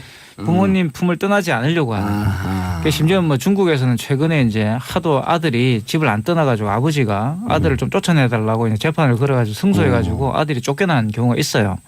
이 전 세계적인 현상입니다. 캥거루족은. 그래서 이제 청년들이 또는 젊은 세대들이 본인의 삶을 꾸리기보다는 이제 부모에게 기생해서 살아가는 이제 그런 심리가 있다라는 것을 이야기하는 건데 이 사람이 이제 이 해당 용의자가 이제 정확하게 그런 살인 동기 때문에 했는지는 잘 모르겠고요. 모르죠. 그러니까 아직 그 인터폴에 협조해갖고 네. 범죄인도 그 인도가 안 된 상황이죠. 네.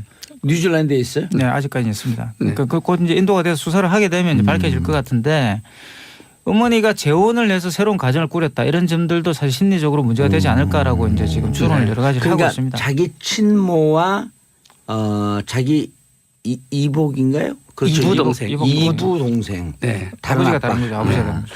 재혼을 했으니까. 네. 이게 참 재미있는 게요, 진짜. 아니 그 살인하는 거니까 재밌다고 아, 얘기하시면 네. 안 돼요. 아니요. 이거는 예. 살인에 관계된 얘기는 아닌데 예. 본인이 나이가 거의 환갑이 되고요. 누가요? 만약에 어떤 분이 아들이 나이가 환갑이 되고 엄마가 나이가 80이 넘어도요. 엄마가 다른 남자 만나면은 되게 싫어하는 아들들이 의외로 많아요. 아, 다 싫겠죠. 그게 뭐 그 의외로 많아요. 그게 다죠, 다. 다라고 얘기해도 되는 거지요. 저는 그렇지 않은데. 99%. 네.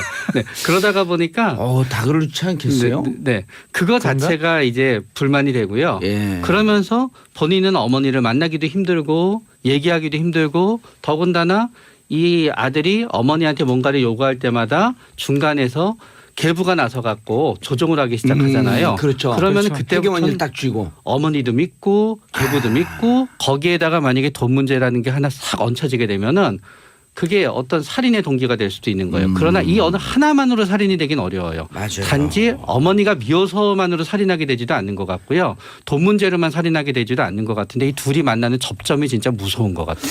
어머니와 계부의 재정적 능력은 어느 정도예요? 그것도 안 네, 나왔나? 그건 정확하게 아직 밝혀진 건 없습니다. 근데 실질적으로 저는 아들과 이 살해당한 어머니 사이의 관계가 굉장히 돈독했을 거라고 생각해요. 재혼하기 전까지. 그런데 이제 재혼을 한 뒤에 금방 이제 최 원장님 말씀하셨던 그런 상황들이 발생했을 수가 있죠. 네. 그리고 저는 계부 쪽에 재산이 좀 있었을 수도 있다고 보는데 왜 그러니까 당연히 이제 재혼을 했을 것이고요. 그와 관련돼서는 그래서 이제 그랬을 경우 이 아들 입장에서는 어머니를 뺏겼다라고 생각할 수가 있다는 거예요. 그리고 이 아들은 물론 자기도 가정을 꾸리고는 있었지만 예. 그 본인 가정의 이론으로 어머니를 생각했는데 어머니를 계부가 뺏어갔다. 사실은 어떻게 그런 보면 심리가 있을 계부에 수 대한 있다. 어떤 분노였을 예. 가능성이 크다는 거죠. 근데 자기 친엄마에도 아주 그 끔찍한 이렇게 예. 상처를 가 있다는 거 아니에요? 네, 원한이죠. 근데 그거는 그 이제 사실 그게 이제 상당히 이제 설명하기 힘든 사람의 심리라는 건데 이런 거 있잖아요. 사랑해서 손상을 입히는 경우가 있지 않습니까? 그러니까 사랑하니까 뭐 특히 데이트 폭력 같은 것도 그런 예라고 볼 수 있는데 사랑과 이제 그런 분노가 잘 구분이 안 가는 경우가 있죠. 이분도 이제 그랬을 가능성이 저는 있다고 보고요. 그래서 그런 애정의 감정이 계속 거부당할 때 이제 돌발적인 어떤 그런 반응을 볼 수가 저는 있다고 보고요. 그러니까 내가 누구를 사랑한다고 했을 때 그 사람에게 고백을 하는 경우가 있지 않습니까? 그때 이 고백에 대해서 이렇게 거절을 당하면 상처를 입게 되잖아요. 그게 두려워서 잘 고백을 잘 못하는 거잖아요. 근데 일반적인 분이 이 심리 상태를 가지고 이런 정상적인 어떤 심리 상태를 가지고 있다고 한다면 예. 그런 문제를 그냥 합리적으로 처리해서 이렇게 뭐 그럴 수도 있지라고 생각할 건데 그렇지 않은 사람들 그 상처를 굉장히 오랫동안 간직하는 분들도 있어요. 이 경우도 그렇죠. 어머니에게 과거에는 사이가 좋았는데 재혼을 한 뒤에 계부 때문에 사이가 나빠졌다 이렇게 생각을 할 수 있다는 그건 물론 망상이지만 이 사람은 그런 것을 계속 가지고 있다가 그것이 원한 감정으로 표출될 수 있다고 볼 수가 있는 거죠. 이게 모친 얼굴에 수십 차례 흉기로 살해를 가했다라는 얘기가 있는데요. 여기엔 이제 세 가지 가능성이 있어요. 그리고 합쳐져 있을 수 있는데요. 첫 번째는 뭔가 하게 되면은 끔찍해요. 근데 이런 얘기하기. 아유, 이걸 그럼 하지 계속 말까요? 계속 해야 되나? 그러면 하지 않. 즐거운 그러면 하지 아침에. 말게요. 아니 근데 이런 심리 분석을 해요. 이렇게 여러 번 찔렀다는 거 하지 말고 심리 분석. 네. 이거만 해주세요. 그럼 무서워. 방금 얘기한 건 하지 않을게요. 그럼 뭘 했잖아요, 하지요? 이미. 그럼 할까요? 예. 네, 그럼 할게요. 네, 구체적인 상황은 묘사 안 하고요. 예, 묘사하지 마요. 어우, 네, 알았어요. 이 교수님도 끔찍하죠. 네, 저는 뭐 사실 그 자세히 안 읽었습니다. 거기 기사에 대해서. 나도 그냥. 이런 기사 못 읽겠어. 난 이 교수님 안 끔찍하다 그러면 사이코패스라고 아니 규정해 끔찍하죠. 버리려고 그게 저는 여기 지금 다쳐 있는데 제가 다쳐도 네. 아픈데 네. 그 제가 하라 그러면 못 할 것 같아요. 그럼 끔찍한 얘기 하지 말라니까. 그냥 이제 돼지고기 쓸고 이런 것도 잘안 정신 될 것 상태 같아요. 분석. 네, 네, 리듬을 잃었어요. 그러나 어쨌든 이런 경우에는 첫 번째는 상대방에 대한 원한 때문에 그런 경우가 있고요. 두 번째는 상대방이 신원을 갖다 감추기 위해서 손상을 하는 경우도 있어요. 그래서 이 사람이 원래는 사체를 다른데 유기할 생각이었는데 막상 살인을 저지르고 나서 유기하지 못하게 되는 경우도 있고요. 마지막 경우는 본인이 누군가를 살해해 놓고 나서 그 망자가 자기를 바라보는 걸 보니까 너무 끔찍한 거예요. 예. 그래서 그거를 지우기 위해서 얼굴을 훼손하는 경우도 있어요. 근데 이 사람의 경우에는 또 독특한 게 예. 살해 직후에 뉴질랜드로 도주를 했거든요. 가족을 데리고. 근데 여기에도 두 가지 가능성이 있는 것 같아요. 하나는 살인을 저지르고 나서 달아나기 위해서 뉴질랜드로 갔을 가능성이 있고요. 경제적인 게 살인의 목적이었고 본인이 경제적인 돈을 어느 정도 꾀했다고 가정하게 되면은 애초에 살인을 저지르면서 뉴질랜드로 달아날 생각을 했을 가능성도 있어요. 예. 그래가지고 만약에 여기에서 본인이 취한 돈이 이미 뉴질랜드의 돈으로 바뀌어져 있고 그게 뉴질랜드의 집이 되었건 뉴질랜드의 뭐 냉장고가 되었건 자기 아내의 소유를 바뀌게 되잖아요. 예. 그러면 이 사람은 우리가 나중에 한국으로 불러서 벌을 받게 할 수 있는 건데 이 사람의 돈이 이미 뉴질랜드에서 자산화가 된 거에 대해서 가져오기 또 쉽지가 않으니까 이 사람은 그렇죠. 결국 살인의 목적을 이루게 되는 거예요. 자기 자식한테 돈이 흘러가면. 그러니까 더 끔찍한 거지요. 부모를 갖다 죽이고 나서 그 돈은 자기 자식이랑 아내한테 옮기게 해놓고 그거로 인해서 본인은 모든 목적을 이루었다고 생각하고 자기는 감옥에 가도 된다고 생각하면 이게 얼마나 부모님 입장에서 억울하고 억장이 터지는 일이에요. 근데 다 추정이죠, 그게. 맞아요. 너무 사실 얘기를 저는 뭐 복잡하게 그렇게 추정하신 것 같아. 계획적으로 이렇게 뭐 뉴질랜드로 도피하고 이랬다기보다는 이 사람이 도망갈 수 있는 감정은 곳이 있고 준비를 했었을 네, 거 아니에요. 그렇죠. 그러니까 이제 자기 나름대로 이제 계획을 했을 거라고 저는 생각을 하고요. 근데 그 계획이라는 것은 사실 그 앞에서 이제 최 원장님 잠깐 말씀하셨지만 저는 복수심이 굉장히 강했을 거라고 봅니다. 그런 것 같아요. 경제적 이유도 있지만 실제로 이 경제적 이유가 이제 그 복수심과 결합이 있는 것이고 그러면서 증폭이 돼버린 거지. 예, 그리고 이제 그 복수심에 대한 어떤 그 자기 만족, 결국은 이제 살인을 저지르는 건데 그것을 이 사람 같은 경우는 살인을 저지른다 생각한 게 아니라 계부를 없애버린다 또는 자기를 괴롭히는 사람들을 제거한다라는 의식이 더 강했을 거라는 거죠. 예. 이게 바로 이제 최근에 나타나는 굉장히 좀 무서운 현상인데 과거에 비슷한 일이 좀 많이 있지 않습니까? 예. 그 가족 내에서 어떤 그런 친족 살인들 대부분 보시면 영화 공공의적 보는 줄 알았어, 진짜. 단순하게 내가 뭐 살인을 한다는 의식보다는 나에게 걸리적거리는 존재를 없애버린다는 생각이 더 강해요. 알겠습니다. 김주영님 샵 1035 짧은 문자 50원 긴 문자 100원인데 김주영님 뭐라 하냐 다 핑계인 것 같아요. 엄마 돈이든 계부 돈이든 받고 싶은데 못 받게 되니 결국은 살인을 저지르고 맞아요. 자기 합리화하는 거라고 생각을 합니다. 맞는 것 같아요. Bravo my wife. 훌륭하신 분이네요. 이분은 나하고 막상막한데. 네. Bravo my wife라고 이게 전화번호 이렇게 등록을 해놨을 거예요 아마. 이름을. 네. 저는 내 반쪽 내 사랑. 이런 사람의 심리 분석 좀 이따 해주세요. 네. 실제로도 좋아하는데 다른 사람들 보이기에 자기 와이프에 대해서 극존칭과 극한 최고의 평가를 하는 사람들의 이 뇌 분석을 좀 해달라. 뭐 아니, 일단은 좀 굉장히 이따가요. 아내를 공차가죠, 두려워하는 공차가. 경우도 있고요. 아니 굉장히 사랑하는데 두려워하지 않고. 굉장히 사랑하고 극존칭이다. 그거는 아내를 예. 높임으로써 자신도 올라간다고 생각하고 계속 자기 확신을 하는 거예요. 그 정치인들이 일반적인 수다. 브라보 마이 와이프 이 사건 보면서 영화 공공의 적 보는 줄 알았어요. 브라보 마이 와이프라고 문자 보내주신 분 핸드폰 번호에도 브라보 마이 와이프라고 입력을 해놨는지 궁금합니다. 알려주세요. 자, 아까 캥거루족 이야기 잠깐 했는데 성인이 되어서도 부모에게 경제적으로 의존하는 사람 캥거루족이 늘고 있다고 하잖아. 이 뉴스 들으면서 섬뜩해하는 분들 많을 것 같아요. 돈 달라고 하는데 우리 자식들이 돈 달라는데 내 안 줬어. 그리고 야단을 쳤어. 이렇게 무서워하는 사람이 있을 것 같거든요. 근데 모든 캥거루족이 이제 그런 마음을 저는 품는다고 생각하지는 않고요. 캥거루족은 또 상당히 또 사회 현상이기 때문에 청년 세대들이 취업이 잘 안 되기 때문에 청년 실업률이 높다 보니까 생기는 현상인 것 같고요. 그리고 캥거루족으로 자식들이 이제 그 부모님 품을 떠나지 않는 것 이런 것들은 여러 가지 구조적 문제도 있죠. 그 자녀들 문제라기보다는 그래서 이제 그런 부분들은 너무 일반화할 필요는 없지 않는가 이런 생각이 좀 드네요. 근데 캥거루족들한테도 몇 가지 할 말은 있는데요.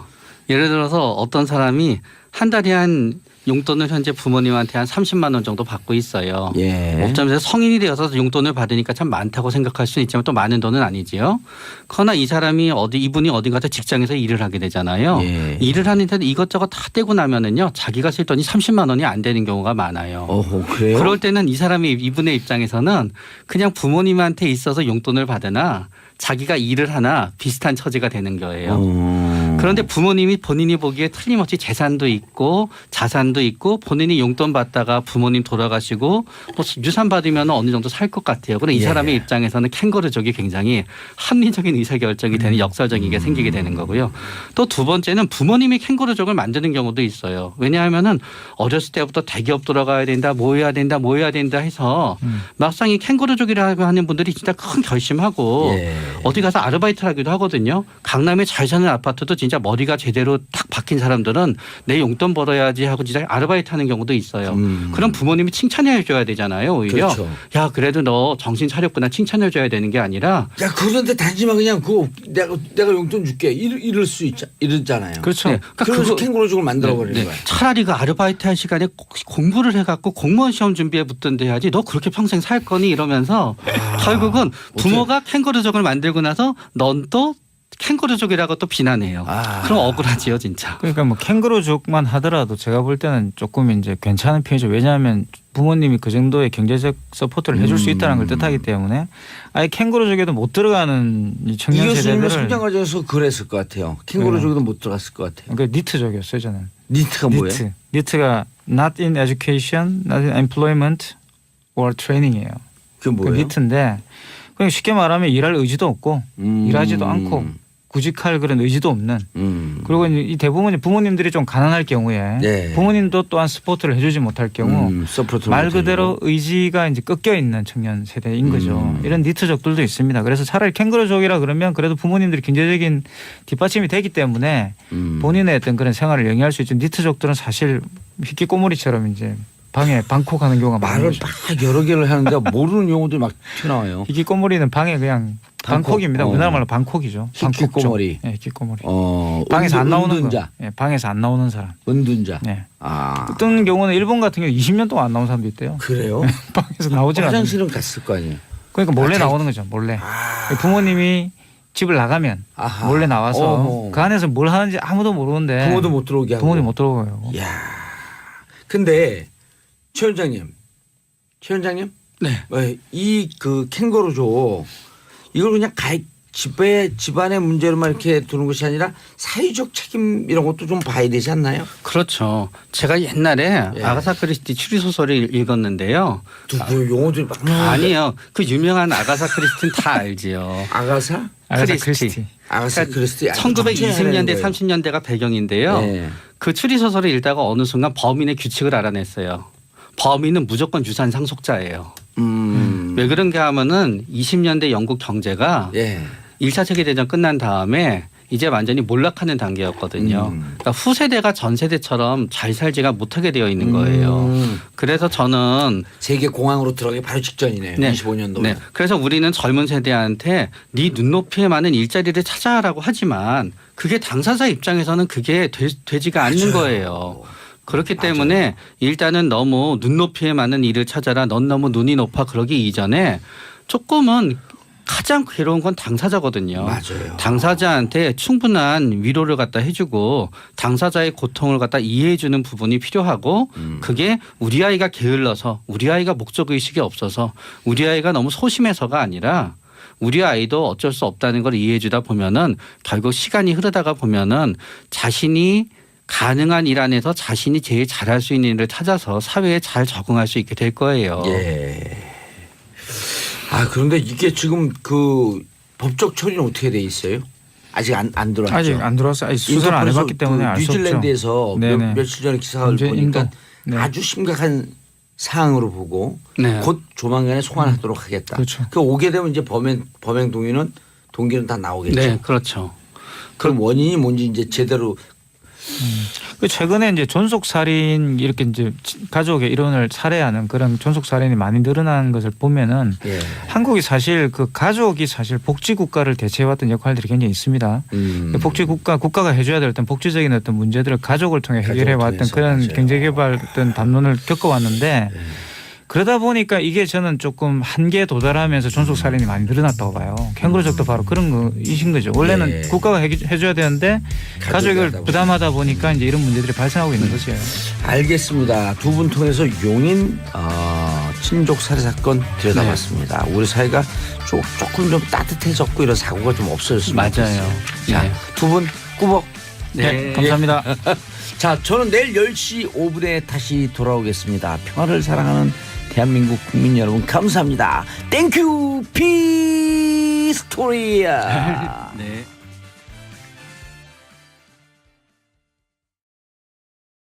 이라 부검을 좀 해겠다는 겁니다. 예. 자, 하여튼 고인의 명복을 빕니다. 가족은 없죠.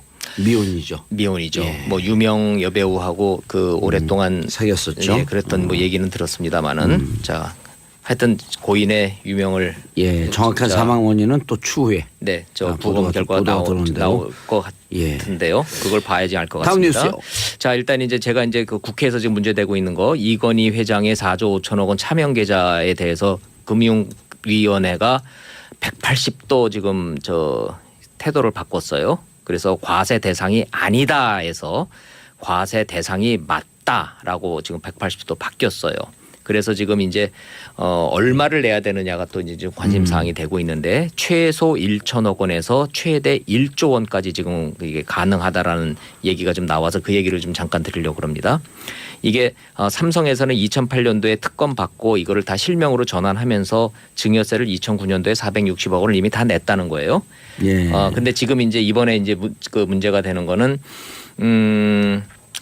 그 존재하는 실명으로 돼 있는 차명 계좌는 비실명 자산으로 볼 수 없다라는 금융위원회의 유권 해석 때문에 이게 문제가 됐던 거거든요. 말이 어렵네요. 어렵죠. 어렵죠. 그게 뭐냐? 간단하게 얘기하면 이게 뭐냐 하면요. 예. 원일이가 돈을 좀 숨기고 싶어서 예. 봉도사님 이름으로 이름 좀 빌려줘 해서 글로 이제 했으면은 예. 실존하는 인물이잖아요. 예. 정봉주는. 그렇죠. 그런데 이제 그게 이제 문제가 돼서 다시 그러면 돌려도 네. 이렇게 됐으면은 금융실명제법 위반일까요, 아닐까요? 실명제법 위반 아니라는 거 아니에요. 아니라는 것이 유권 해석이었죠. 그게 금융실명제법 5조에 해당이 안 된다고 봤던 건데 이게 얼마나 눈 가리고 아웅이에요. 우리 그럼요. 국민들 입장에서 생각해 보면 얼마나 황당하냐고요. 근데 지난 10수년 동안 금융위원회가 이 그 유권 해석을 하고 과세 대상이 아니다라고 버티다가 드디어 이제 어제 그 국정감사에서 이제 백기투항을 해버린 거예요. 그리고 이 그 차명 계좌 갖고 돈 감축으로 온 사람이 전체 국민의 몇 프로나 되겠어요? 0.1%를 1%도 안 될 거요. 근데 깜짝 놀랐어요. 11,000명이 넘고요. 그렇게 해서 차명 계좌로 관리하는 돈이 지금 9조 3천억 원이라네요. 11,000명이면 50만이면 그 1% 아니에요. 50만 명이면. 그렇죠. 근데 그렇죠? 뭐 어린애들 빼고 노인들 네. 빼고 경제 활동하는 사람들 중에 왜 이렇게 차명 계좌가 이렇게 필요할까 싶어요. 예. 자, 그래서 이 얘기를 말씀드리는 이유는 지금 삼성뿐만이 아니라 유권 해석이 이렇게 바뀌면요, CJ, 롯데 등 재벌가들의 지금 이 차명 재산 문제, 이게 지금 또 한 번 제 2라운드가 시작될 것 같아서 예. 앞으로도 이슈가 될 것 같아서 제가 지금 말씀을 좀 드리는 그러네요. 거고요. 이게 만약에 이건희 차명 계좌에 과세를 했다. 네. 그럼 이제 앞으로 다른 재벌들도 지금 같은 거에 다 줄줄이 걸려 있어요. 이 문제가. 사실 이게 지하 자금 이런 거 아닐까요? 그래서 지금 이게 이제 차명 재산이 아니라 상속 재산이 아니라 이거는 비자금이었다라는 주장이 정치권에서 나오고 그러겠죠. 있는 거죠. 자, 왜- 근데 예. 그게 지금 이제 우리 봉도사님이 핵심 질문을 하신 건데, 그렇게 되면은 과세의 대상이 아니라 이거는 과징금의 대상이 되거든요. 자, 과세는 뭐냐면요, 어찌됐든 원금은 건들질 않아요. 예. 여기에서 발생한 이자와 배당 소득 90%의 지방세를 합치면 99%를 과세하는 거거든요. 근데 사실 뭐 몇 조 단위로 돈을 숨기는 사람들이 뭐 이자 얻으려고 숨기는 건 아니잖아요. 그럼요. 그러니까 결국 이자 수익만 다 나라가 뺏어가는 건데, 예. 과징금은 원금의 50%를 가져가요. 장난이 아니라니까요. 그래서 이게 과징금 대상으로 가면 공사가 커지는 거예요, 지금. 공사가 커져. 그리고 예. 국고는 늘어나는 거 아니에요? 국고는 늘어나지만 삼성 국고 입장에서는 늘어나갖고 이거 갖고 우리 복지 예산을 좀 예, 쓰시죠. 법적으로 또 대응할 가능성이 좀 있어요. 예. 자, 여기서 제가 말씀드리고 싶은 거. 예. 자, 뭐가 맞는 게는 지금 시대가 바뀌었기 때문에 예. 바뀔 수는 있지만, 금융 당국의 일관성 없는 고무줄 유권 해석. 예. 자, 영혼 없는 공무원들. 이건 아닌 것 같아요. 이거는 이제 국민들 입장에서는 맞아요. 용서하기 어렵죠. 차라리 예. 우리는 그렇게 유권에서 매서 그렇게 소신이 있었으면은 버텼어야죠. 예. 이게 맞다라고. 우리는 내 목에 칼이 들어와도 나는 이게 맞다라고 예. 유권 해석을 내렸고 10수년을 버텼으면 어제도 버텼어야죠. 정권 바뀌었다고. 오늘 홍상수의 감독 생각만 나는 거 그때는 맞고 지금은 틀렸다. 맞습니다. 그때는 틀리고 지금은 맞다. 자, 조건이 세 가지가 있어요. 대신 예. 자, 모든 차명 계좌를 다 비실명 자산으로 보는 게 아니고, 검찰 조사, 국세청 조사, 금감원 조사, 이 국가 기관을 통해서 차명으로 확인되면 이거는 과징금 대상이 될 수도 있다. 네. 그러면 원금의 50% 뺏길 수 있습니다. 조심하십시오. 그러면 4조 5천억이면 와 2조 2,500억. 네, 그래서 지금 국고로 막하니 막 네. 국고로 복지 예산. 우리 PD도 주고. 그냥 나눠줄 거야 다. 자, 국민 차명 기본소득으로 다 주는 예. 거야 그냥. 근데 그렇게 차명을 운영하시는 분들이 11,000명이 넘고 차명 재산이 지금 9조 3천억 원이나 되는, 왜 우리는 차명이 없지? 뭐 전 있어요. 봉도사님은 좀 비자금 좀 있으시나 모르겠네. 저는 뭐 B자금, A자금, C자금 다 있죠. 뭐. 그런가요? 예. 자, 그렇게 해서 돈 있는 분들도 이렇게 고민이 예. 많은 것 같습니다. 진짜 제가 주위에 돈 있는 분들 좀 있거든요. 네. 대한민국에서 현금 동원 능력 1위. 네. 모 호텔 회장 밤에 잠을 못 자요. 아, 그래요? 왜 그런 네. 줄 아세요? 왜 그래요? 돈을 어떻게 하면 더 벌지. 그러니까 맞아요. 돈 있으면 고통스러워요. 맞습니다. 적당히 우리가 네. 사는데 필요한 만큼. 네. 그거 없는 국민이 50%가 넘잖아요. 좀 이따 이제 두 번째로 이제 돈 때문에 지금 이제 걱정에 빠진 분이 이제 홍종화 장관 후보자하고 청와대가 지금 또 이제 문제가 되고 있는데, 무슨 부채 또 엄마하고 뭐 어쩌저쩌 예, 그 얘기는 자식하고. 뭐 다 알려진 얘기니까 제가 몰라요. 그냥 우리 생략을 기사 안 보는 할게요. 사람들 많아요. 예. 너무 깜찍하잖아요. 여기서 듣고 기사 이해하는 사람들 많아요. 얘기해 주세요. 예. 제발. 지금 장모님이, 예. 그러니까 지금은 중학생인데 초등학교 때 손녀한테 이걸 점프 증여라 그러잖아요. 세대간 조선 예. 증여라 그러는데, 그거를 좀 고율 과세를 피하기 위해서 쪼개기 증여를 했다라고 지금 문제가 좀 되고 있는데. 손녀한테? 네. 오호. 딸과 손녀한테 그 쪼개기 증여를 해서 절세 정책을 기가 막히게 전문가처럼 해서 전문가한테 컨설팅 받은 거죠. 예, 한 2억에서 3억 정도를 절세를 했다는 거예요. 자, 근데 이제 청와대하고 이제 민주당 입장은 예. 아니 세금을 떼어먹은 것도 아니고 절세를 한 건데 무슨 뭐 청문회 문제가 되겠느냐, 정면 돌파하겠다고. 탈세가 아니라 절세다. 네. 그러나 지금 국민 이제 감정을 건드리면 안 되죠. 이미 국민감정법은 좀 건든 것 같고, 청와대의 인사 검증 시스템에 대해서 지금 근본적인 의문점이 좀 제기가 되고 있는데, 제가 딱 한마디로 정리를 해드릴게요. 그게 뭐라고 좀 돼 있냐면은 이 캠코더 인사랍니다. 캠코더 인사. 그거 뭔지 아세요? 너무 부정적으로 묘사하는 거 아니에요? 기사가 나온 거예요? 아니요. 기사라기보다는 청와대와 지금 여권에서도 이 얘기가 나오는 거예요. 아, 캠프 출신, 네. 코드 맞는 사람, 더불어민주당. 그래서 이걸 캠코더 인상이래요. MB 때는 고소영이었잖아요. 예. 고대 소망교회 영남. 박근혜 정부 때는 수첩 인사였잖아요. 수첩에 들어가 있지 않으면은 사람이 없는 거예요. 지금 홍종학 후보자가요 50번째 후보자래요. 지난번에 낙마한 박성진 후보자가 27번째 후보자래요. 그런데 저희가 이제 어제 그 의원들하고 아니, 그런 무슨 얘기 장관이죠? 홍종환이. 중소기업 벤처부 장관. 아 지난번에 27번째 갖고 박성진인가 예. 그 교수도 낙마했잖아요. 네, 낙마를 했는데 그래서 50번째 고른 후보자가 전 의원이니까 잘 통과했겠지 그러는데 청와대가 그럼 이런 이 재산 문제에 대해서 뭐 정말 몰랐을까 부분에 대해서 지금 이제 언론이 관심을 갖고 들여다보는 거예요. 예. 근데 그렇지 않다라는 거 아닙니까 지금. 그거를 지금 저 청와대 그 인사 검증 질문지를 이제 쭉 저희가 한번 검토를 해봤어요. 200문항이요? 예, 그 중에 하나가 뭐냐면 미성년 자녀의 명의로 부동산이 있느냐? 예스. 대답했어요. 예스라고. 가족 간 채권 및 채무 관계가 있냐? 예스. 예. 임대하는 부동산이 있나? 예스. 상속 증여 재산 있나? 예스. 다 있는 거예요, 그러면. 그럼 다 들여다볼 수 있잖아요. 자, 그런데 그 과정에서 중학생 딸이 엄마하고 이거 그 계약서를 맺어가지고 그 이자로 그거를 낸다라고 하는 이런 깜찍한 절세 눈가리가 아웅. 아웅에 대해서 찍찍. 국민들 감정이 그냥 확 건드려져 버렸어요. 지금 청와대가 이걸 어떻게 할 건지에 대해서 지금 고민에 빠져 있는 거예요. 이거 네. 정면 돌파 가능할까요? 아니 근데 이 장관 자리에 박영선 의원 거명되다가 왜 슬그머니 사라졌어요? 아니 그러니까 그 얘기 나오는 거예요. 예. 아니 지금 더불어민주당에 원장이 지금 근데 끝났어요. 예 인사하세요. 적절한 의원들 많은데 예. 얼른 인사하세요. 근데 네. 저기서 너무 이제 인사하세요. 끝났다니까 왜 이렇게. 감사합니다. 예. 또 다음 시간에 자, 뵐게요. 저는 광고 듣고 2부 순서 언니 뉴스로 돌아오겠습니다. 채널 고정하소서.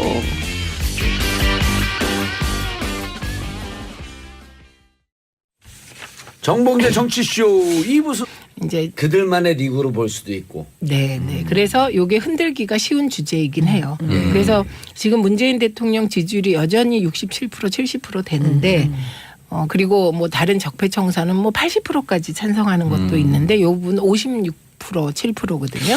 근데 방송 장악이라고 하는 건 25% 6%밖에 안 되니까요. 두 배가 찬성하고 계신 거죠. 국민들이 관심이 없을 것 같아요. 네. 국민들의 그 그쵸? 뭐냐면 지금 자유한국당이나 아니면 다른 기존 정부 여당이나 앞으로의 정권들도 조금 방송 장악, 언론 장악에 대해서 달리 생각했으면 좋겠는 게 그때 10년 전 MB가 방송 장악을 한창 했을 때랑 지금이랑 매체 환경이 엄청 달라졌잖아요. 아까 고란 기자 지적한 것처럼 지금 뭐 팟캐스트, 라디오, 뭐 TV 같은 경우도 종편부터 시작해서 케이블도 굉장히 많고 위성까지 많아져서 예전처럼 방송국 한두 개를 장악한다고 언론 장악이 안 되거든요. 네, 당연하죠. 그러니까 이제 좀 포기했으면 좋겠어요, 빨리. 예. 그리고 2008년에는 종편까지 만들어서 그러니까. 우리가요 이렇게 방송 결정론에 빠지신 분들이 일부 계신데 그렇지 않거든요. 왜냐하면 만약에 방송 결정론이라면 촛불 없어야 되는 거죠. 예. 근데 영향력이 분산되는 것 같아요.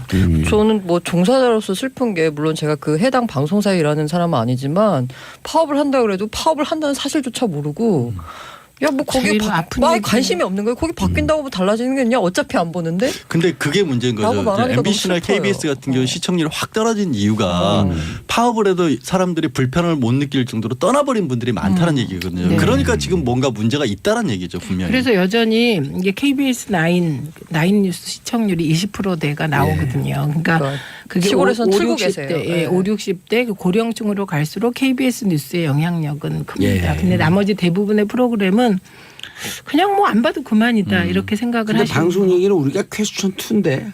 왜 거기까지 갔죠? 그러니까 그러니까요. 보이콧 얘기를 하다가 근데 네. 어제 저는 보이콧 뭐 그게 다 하고 연결되는 거니까. 근데 왜 왔어? 왜 나갔다 왜 왔는데 그 얘기를 하니까 왜 엄한 방송 했는데 얘기만 핵심은 해요. 예. 제가 안 왜 그러고 나- 오빠가 그랬어요. 왜 나갔어? 막 이러는 거 자, 같아. 왜 나갔어? 예, 왜 나갔어. 나갔냐면 그다음 왜 들어왔어요? 얻은 예. 게 있나 이런 거예요. 예, 첫째 그 방송문화진흥회 MBC의 예. 사장을 뽑는 방송문화진흥회 박문진. 예, 박문진 이사 2명이 결혼이 생겼습니다. 예. 이게 구여권 그러니까 지금 자유한국당 쪽 성향의 분들이세요. 그런데 방통위가 결혼이 생기니까 바로 2명을 보충했습니다.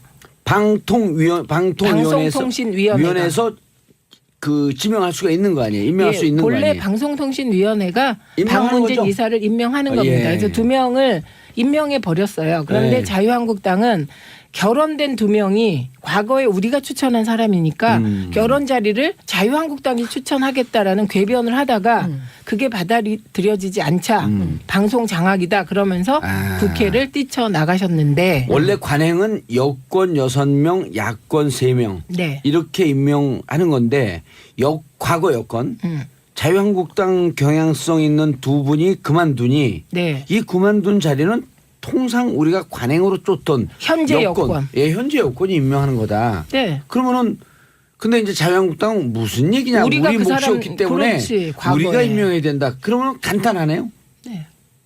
총권 잡으면 되잖아. 그렇죠. 그러니까 아직도 총권 안 잡았잖아요. 아직. 그래서 일부 그 박정희 대통령 그 탄신 기념일에 뭐 어쨌든 기념일에 그 일부 여당 의원들이 가서 11.6 때요? 예, 박근혜 12.6. 네, 박근혜 11.6 8년인가? 38주. 예, 그 일부 여당 의원들이 네. 박근혜 정부의 뭐 지금 박근혜 정부가 잘하고 있고 박근혜 예. 정부가 성공하길 바란다 이런 메시지를 내보냈다고 예. 그래서 그게 문제가 됐거든요. 그것처럼 아직도 과거의 동굴에서 못 나오신 거죠. 그러다 보니 저게 무슨 소린가 국민들이 좀 의아해 하시잖아요. 예. 그러니까 그 자유한국당 국회의원들이 똘똘 뭉쳐서 피켓 들고 이런 건 했는데 국민적 호응이 별로 없었던 네. 거예요. 10월 26일 날 저 이렇게 맞을 뻔했잖아요. 유석춘 맞았잖아요. 가서. 유효해. 아니, 그건 유해는 10월 26일 날은 10월 유석춘. 26일 날은 유석춘. 네, 비상대책위원장. 그러니까 거기 12.6 38주기 때 가고 네. 이렇게 맞았어요. 실제로. 깜짝 놀랐어요 지금. 아니 왜냐면 보는 라디오를 보는 분들 때 리얼하게 오.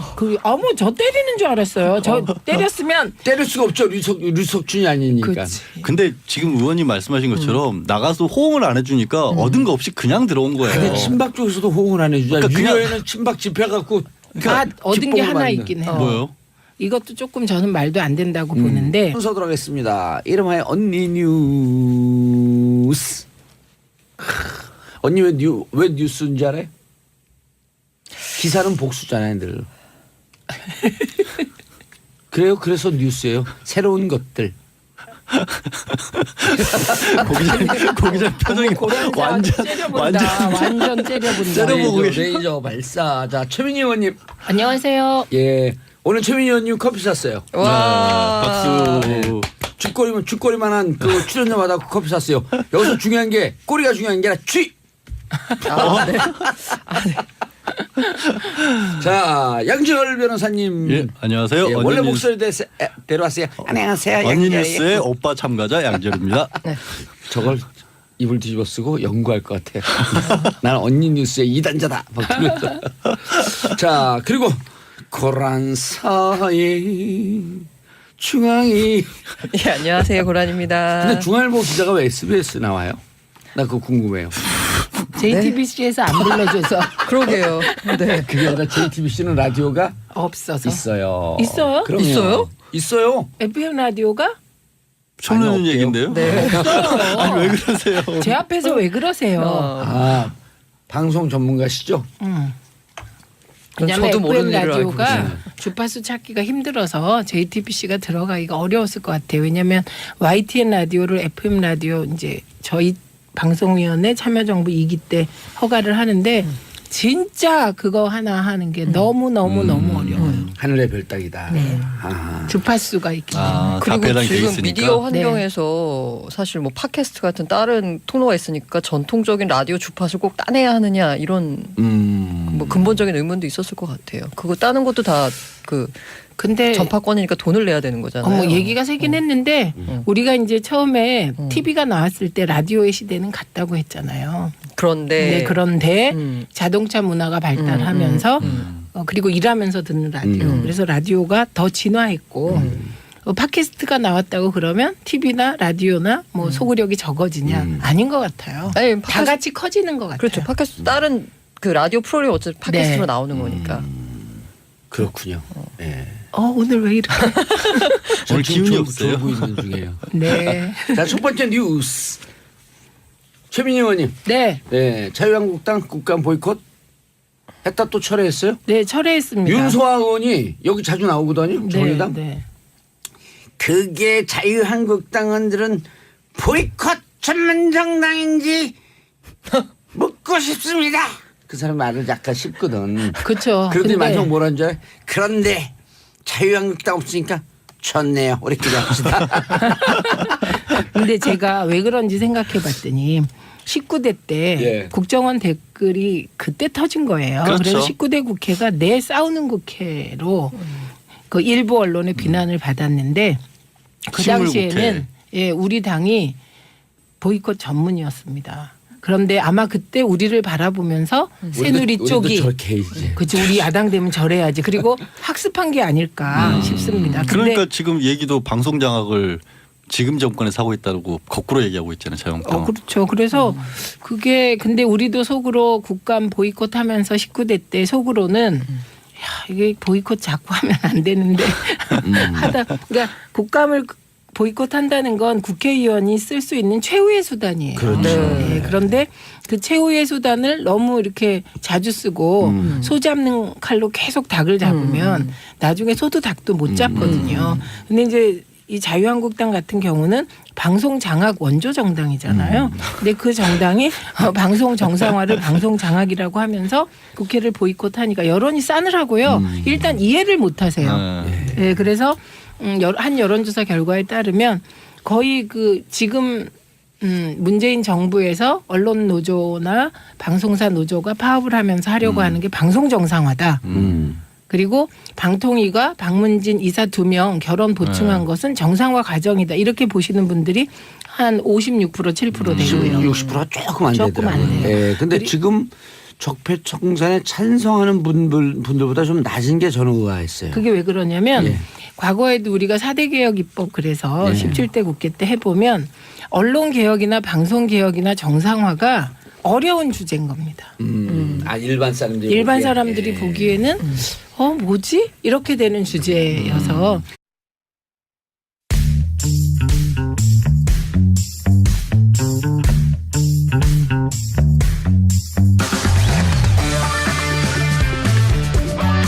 정봉주의 정치 쇼. 안녕하세요. 시대의 양심 마성의 중독성 대체 불가 정봉주의 정치쇼 정봉주입니다. 자 지금 이 시간 여러분이 가장 많이 찾아본 실시간 검색어 배우 김주혁 씨 어제 사망했죠. 안타깝습니다. 자 위안부 기록물 세계 유산 유산 등재 보류 일본이 방해했다네요. 자 이건 잠시 뒤에 자세히 말씀드리고요. 오늘 송혜교 송중기 결혼합니다. 자 기아 우승 통산 11번째 4승 1패 썼죠. 그리고 안봉근 이장한 문고리 3인방 정호성에 이어서 긴급 체포됐습니다. 이 중에서 봉도사고로 오늘의 실시간 검색어는 안봉근 이자만 체포. 박근혜 전 대통령과 함께 서울구치소에서 회의하세요. 진짜 레알 광고 듣고 오겠습니다. 정봉주의 정치쇼 1부 들어가 있습니다. 자 1부 뭐든지 쫙쫙쫙 이해하기 쉽게 풀어주는 원포인트 뉴스 원일이 기자님 자리하셨습니다. 안녕하세요. 오늘입니다. 예. 뉴스 뒤에 있는 속사정 뒷이야기 빡빡 긁어가지고 소개를. 박박 긁어서 누룽지를 들고서 자, 샵1035 짧은 문자 50원 긴 문자 100원 문자 보내주시기 바라겠습니다. 김윤주님 봉도사님 봉모닝 땡큐 김윤주 씨 윤모닝 최효승님 유튜브로 듣다가 오늘 가입했습니다. 자 보는 라디오 고릴라 앱 다운받으면 고릴라로 보실 수 있고요. Right now 페이스북으로 실시간 뭐 한다 그러죠? 페이스북으로요. 예, 실시간 방송한다. 방송. 중계한다. 네, 방송한다. 방송한다. 자, 근데 첫 번째 기사부터. 네, 아니, 안타까운 정치 기사예요. 뉴스는 아닌데 예. 저를 슬프게 한 뉴스가 그러니까요. 있었어요. 제가 개인적으로 우리 김주혁 씨 나는 되게 좋아했는데 저도 팬이었었는데. 저도 예, 팬이었어. 공조에도 나오셨잖아요. 공조. 예. 근데 너무 아이고 젊은 나이에 안타까운데 사망 원인은 나왔나요? 아니요 지금 그것 때문에 제가 지금 그 말씀 좀 드리고 가려고요. 예. 그 그랜저 뒤를 받고 운전석을 뭐 이렇게 가슴을 부여잡고 뭐 괴로워하다가 뭐 급발진을 해서 사고가 나서 이제 유명을 달리한 걸로 이제 막 보도들이 나왔는데 예. 뭐 오늘 밤새 이렇게 보니까 뭐 진술들이 막 바뀌었어요. 어허. 첫째, 가슴을 부여잡지 않았다는 거예요.